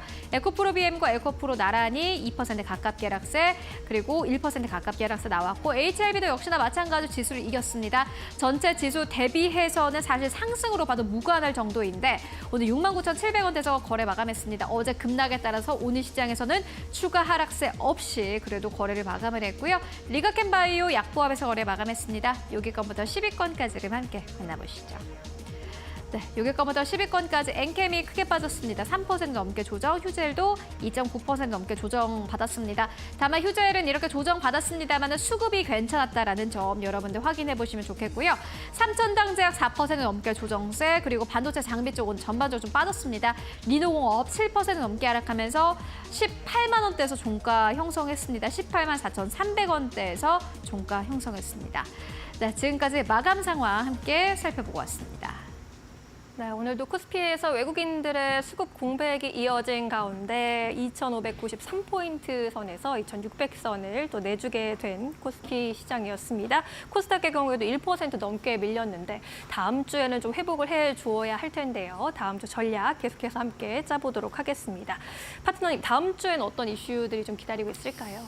지금 아무래도 실적 발표 시즌이기 때문에 실적 발표 이제 위주로 보셔야 될 것 같다라고 말씀드리고 싶고요. 그리고 네. 또 다음 주 월요일에는 바로 한국의 그 수출입 실적이 또 발표가 됩니다. 그래서 수출입 이런 지표 발표에 따른 반도체, 당연히 반도체 쪽 영향 받을 수밖에 없겠죠. 반도체랑 자동차 쪽 위주로 주가 회복세가 나오는지, 수출입 지표는 항상 반도체 좋게 나오긴 했었거든요. 항상 잘 팔린다고 네, 했는데. 항상 잘 나오는데 주가는 아무래도 또 선반영되다 보니까 그런 이제 우려감이 조금 더 공포심이 있게 좀 주식시장에 다가오는 게 아닌가라는 네. 안타까움이 있습니다. 그래서 아무튼 다음 주 기점으로 해서 반도체 종목들 오늘 이제 금요일장에서 빠진 분 되돌림이 나와주는지 한국의 수출입 지표 발표를 한번 좀 주목을 해보고요. 다음 주 이제 미국 같은 경우에는 마이크로소프트 실적 발표가 22일 그리고 애플의 실적 발표가 24일에 있습니다. 대표적인 매그니피 7 실적 발표가 또 당연히 이제 국내 증시에도 영향을 좀 주는 만큼 이런 관련 실적을 주목을 해보셔야 될 것 같다라고 말씀드리고 싶고요. 사실 우리 국내에 있어서는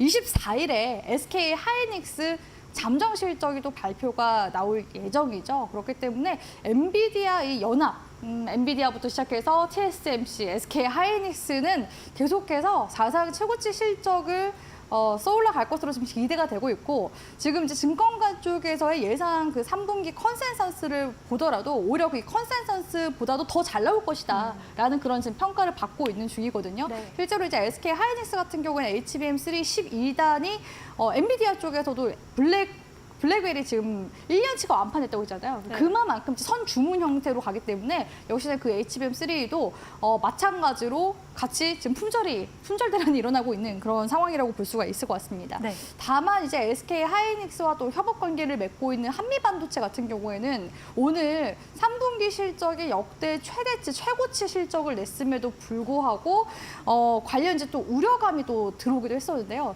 왜냐하면 지금 한미반도체 같은 경우에는 그 TSV 공정에 들어가는 TC 본더를 만드는데 지금 SK 하이닉스 쪽에서 독점적으로 지금 한미반도체와 같이 계약 거래를 맺고 있다 보니까 공급망을 지금 다변화하기 위해서 네덜란드 기업도 지금 우려하고 있는 중이라고 볼 수가 있습니다. 그래서 그런 부분들과 함께 더불어서 최근에 이 지금 SK 하이닉스 쪽에서 HBM3 12단을 또 납품하게 됨으로써 지금 8단에서 이제 12단으로 그러면은 한미반도체도 빨리 그렇게 조정을 해야 되거든요. 근데 지금 그런 조정 시기가 내년 1분기로 좀 이연이 됐습니다. 그러니까 매출에 대한 좀 부담감이 앞으로 향후 또 4분기에는 또 반영이 되지 않을까라는 그런 이제 부분들로 인해서 3분기 실적이 좋음에도 불구하고 오늘 좀 한미반도체 주가는 좀 빠질 수밖에 없었던 그런 이제 배경에는 이런 내용들이 있었다라고 이제 보시면 좋을 것 같고요. 네. 또 다음 주제 22일에는 드디어 아기다리고 고기다렸던 현대차가 이제 인도 시장에 상장을 합니다. 그래서 두 번째 날까지만 하더라도 그 청약률이 좀 낮은 편이었어요. 40% 정도 웃돌았나 그랬었는데 확실히 이제 이런 공모주 같은 경우에는 마지막 날에 좀 몰리잖아요. 네. 그래서 마지막에 기관 투자자들이 대거 뛰어들게 되면서 성공적으로 상장을 할 수 있게 됐습니다. 그래서 조달된 자금은 이제 인도 공장들 증설할 때 쓰겠다라고 이제 이야기를 하고 있는데 22일에 또 상장일 당시 또 인도 시장에서 또 현대차가 주가가 올라가게 되면 당연히 이제 우리 국내에 있는 현대차와 또 거래를 맺고 있는 자동차 부품 종목들이 움직임이 또 나올 수 있기 때문에 다음 주는 우리가 좀 이렇게 눈여겨봐야 되는 이슈가 그렇게 반도체와 지금 자동차 쪽인 거죠. 네. 네, 그렇기 때문에 우리 시청자분들이 계속 관련 흐름들을 좀 지켜보시고요. 이런 반도체, 자동차 같은 경우에는 경기 민감 섹터잖아요. 그렇기 때문에 시장 지수에도 영향을 줄 수밖에 없는 그런 산업이자 업종 섹터인 만큼 이런 관련 이제 이슈들 우리 시청자분들이 굵직하게 계속해서 시나리오를 써가면서 계속해서 시장 대응해 나가셨으면 좋겠습니다. 네, 현대차의 인도 상장 이슈, SK하이닉스의 실적 발표까지 다음 주에는 시장에 좀 온기를 불어넣어줄 좀 이슈들이 계속해서 이어졌으면 좋겠습니다. 이제 시초가 공략주 여쭤볼게요. 다음 주에 어떤 종목 좀 공략해보는 게 좋을까요? 저도 이제 화장품주 가지고 왔는데요. 코스맥스 가지고 왔습니다. 네. 오늘 사실 이제 중국에서 GDP 그 성장률 발표한다고 해서 좀 긍정적으로 나오면 화장품 종목들 주가 올라가지 않을까라고 기대를 하면서 봤습니다. 근데 오늘 보니까 한국 화장품 제조와 코스맥스가 또 잘 버텨주더라고요. 그러니까 뉴스 기사나 뭐 여론 쪽의 그런 반응들은 뜨뜻미지근했는데 네. 오히려 이제 화장품 쪽은 좋았다라는 점. 그래서 이 코스맥스가 최근 2거래일 정도 다시금 또 거래량이 붙어주고 있는 모습이 관측이 되고 있어서 가지고 와봤고요. 일단 또 실적 발표 시즌이잖아요. 3분기 실적은 이제 어떻게 나올까라고서 한번 찾아봤더니 증권가 쪽에서 이제 예상하기로는 올해 이제 국내 사업에 있어서는 분기 최대 이익을 달성하지 않을까라는 그런 전망치들이 나와주고 있습니다. 왜냐하면 이 코스맥스가 지금 관계를 맺고 있는 우리 국내 브랜드 같은 경우는 지금 인디 브랜드가 해외 수출 너무 잘 되고 있잖아요. 거기에 지금 OEM을 하고 있는 게 코스맥스이다 보니까 이런 이제 국내향으로 해서 매출 실적이 견인하지 않을까라는 그런 기대감 가져가 볼 수 있고요. 특히 이제 파운데이션이나 립 제품 중심으로 지금 수주가 늘면서 이 코스맥스의 호실적을 지금 더해주고 있는 상황이라고 볼 수가 있겠습니다. 다만 이제 중국 쪽 같은 경우에는 영업 환경이 갈수록 좀 어려워지면서 코스맥스 전체 실적에 좀 변수가 되고 있는 부분들도 있는데요. 그럼에도 불구하고 최근에 이제 중국 쪽에서 경기 부양책도 이제 제시한 부분도 있고 또 중국 법인의 실적 개선 가능성이 그나마 소폭이나마 긍정적으로 지금 좀 높아질 전망이기 때문에 이런 투자 심리 개선에 따라서 이 코스맥스 역시도 이 기존 이제 유사 기업들과의 주가 괴리를 좀 좁혀 나갈 수 있는 기회로 작용하지 않을까라고 이제 보여지고요. 그리고 이제 코스맥스 같은 경우에는 지금 남미 쪽에도 공략에 지금 속도를 내고 있는 중입니다. 기존에 이제 북미와 아시아 지역으로 해서 이제 영업에 매진을 해왔지만요. 지금 이제 남미 법인을 세우고 공장 건립도 지금 곧바로 검토한다라는 그런 계획을 내세우기도 했었거든요. 특히 이제 브라질 같은 경우에는 화장품 규모가 세계 4위로 꼽힐 만큼 화장품 소비가 많은 국가라고 하고요. 멕시코 역시도 뷰티 산업에 있어서 이 성장 잠재력이 큰 국가로 지금 분류가 되고 있습니다. 그래서 지금 현재 남미 지역이 전반적으로 소득 수준 역시 올라가고 있고 화장품 시장도 비교적으로 크기 때문에 이 지리적으로 지금 현재 브라질을 택할 것인지 멕시코를 택할 것인지 그에 따른 지금 고민을 좀 하고 있는 중이다라고 볼 수 있을 것 같고요.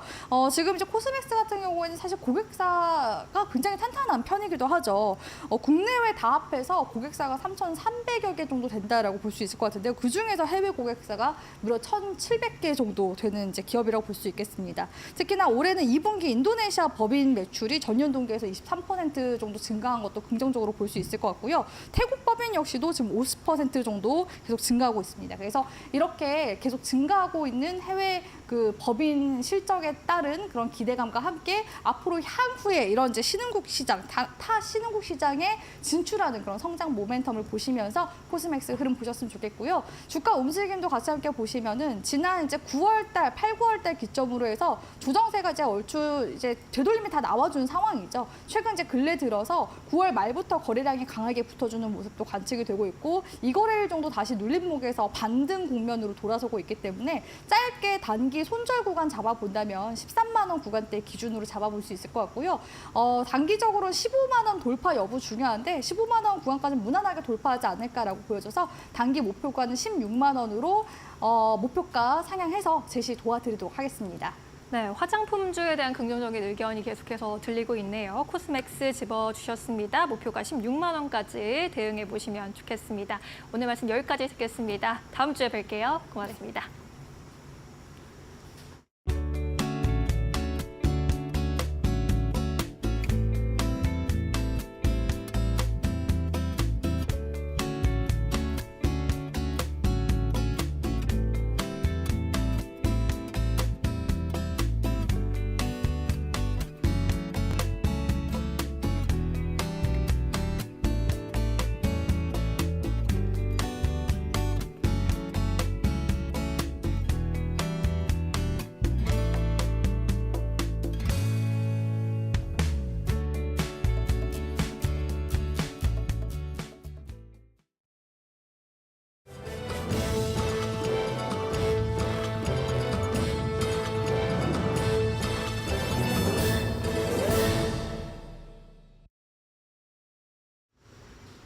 계속해서 이데일리 TV 뉴스 전해드립니다.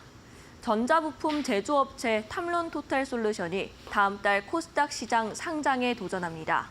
상장 이후에는 소재 부품 장비 선도 기업으로 도약한다는 목표인데 제조업 공정 수직 계열화와 풍부한 해외 공급망을 경쟁력으로 내세웠습니다. 이지은 기자의 보도입니다. 탐론토탈솔루션이 견고한 성장세를 기반으로 기업 공개에 나섰습니다. 탐론의 지난해 매출은 5,139억 원, 영업이익은 297억 원입니다. 전년 대비 각각 6.5%, 78.3% 성장한 수치입니다. 고성장은 해외 시장 성과가 견인했습니다. 지난해 베트남 법인은 플라스틱 올레드 생산을 시작하며 전체 매출 가운데 30%를 차지했습니다. 다만 높은 LG 의존도는 증명 과제로 꼽힙니다. LG전자와 LG디스플레이에서 나오는 매출은 80%가 넘습니다. 탐론은 편중된 실적 구조와 관련해 매출처 다각화를 내세웠습니다. 최근 독일 자동차 부품 기업 컨티넨탈과 456억 원 규모 계약을 체결한 점을 강조했습니다. 탐론은 공모자금 300억 원 중 200억 원은 소부장 업체 지분을 확보할 계획입니다. 저희가 이미 LG의 막강한 그 영업력과 판매망을 가지고 있고 현재 좀 부족한 기술력을 확보한 회사들과 경영권 인수 또 FI 투자를 통해 가지고 속도를 한번 높여보겠습니다. 이데일리 TV 이지은입니다. 두 번째 기업 공개 도전에 나섰던 K뱅크가 상장을 또다시 연기했습니다. K뱅크는 상장 예비 심사 기한인 내년 2월 28일까지인 점을 고려해 내년 초 상장에 다시 도전한다는 방침입니다. 당초 K뱅크는 오늘 공모가를 확정하고 오는 21일에서 22일 일반 청약을 진행할 예정이었지만 기관 수요 예측이 예상보다 부진해 이 같은 결정을 내렸습니다. 앞서 이데일리 TV가 IPO 전문가 40명을 대상으로 진행한 설문조사에서 응답자 10명 중 8명은 K뱅크 몸값이 고평가됐다고 답했으며 10명 중 6명은 K뱅크 IPO 흥행 가능성이 낮다고 전망했습니다. 셀트리온이 올해 안에 100% 지분을 소유한 자회사로 위탁개발 생산 법인을 설립합니다. 셀트리온은 오늘 주주 대상 공지문을 통해 항체 개발 및 생산 노하우를 활용하면서 낮은 증설 비용, 높은 생산성을 바탕으로 기존 CDMO 기업을 뛰어넘는 경쟁력을 확보하는 것이 사업 추진의 중요 포인트라며 이 같은 계획을 밝혔습니다. 이어 현재는 사업의 세부적인 사항들에 대한 구체적인 논의를 빠르게 진행 중이라며 연내 법인을 설립하고 내년부터 본격적인 설비 증설과 영업 활동에 나설 계획이라고 설명했습니다. 자가 면역 질환 SC 치료제인 진펜트라와 관련해서는 계획대로 연간 매출 1조 원을 달성할 수 있을 것이라고 덧붙였습니다. 또 제품 포트폴리오 확대 및 점유율 상승 등을 고려할 때 예상 매출 5조 원은 무난히 달성할 수 있을 것으로 예상된다고 강조했습니다. 지금까지 이데일리 TV 뉴스 전해드렸습니다. 네, 오늘 저희가 준비한 소식은 여기까지입니다. 또 다음 주에는 실적을 발표하는 기업들이 정말 많습니다. 진정한 어닝 기업이 주가 될 것 같은데요. 다음 주에 실적 발표 잘 챙겨보시는 게 중요해 보입니다. 네, 애플과 마이크로소프트 실적도 저희와 함께 꼼꼼하게 챙겨보시면 좋겠습니다. 저희는 다음 주에 더 유용한 투자 정보 들고 찾아뵙겠습니다. 시청해주신 여러분, 오늘 고맙습니다.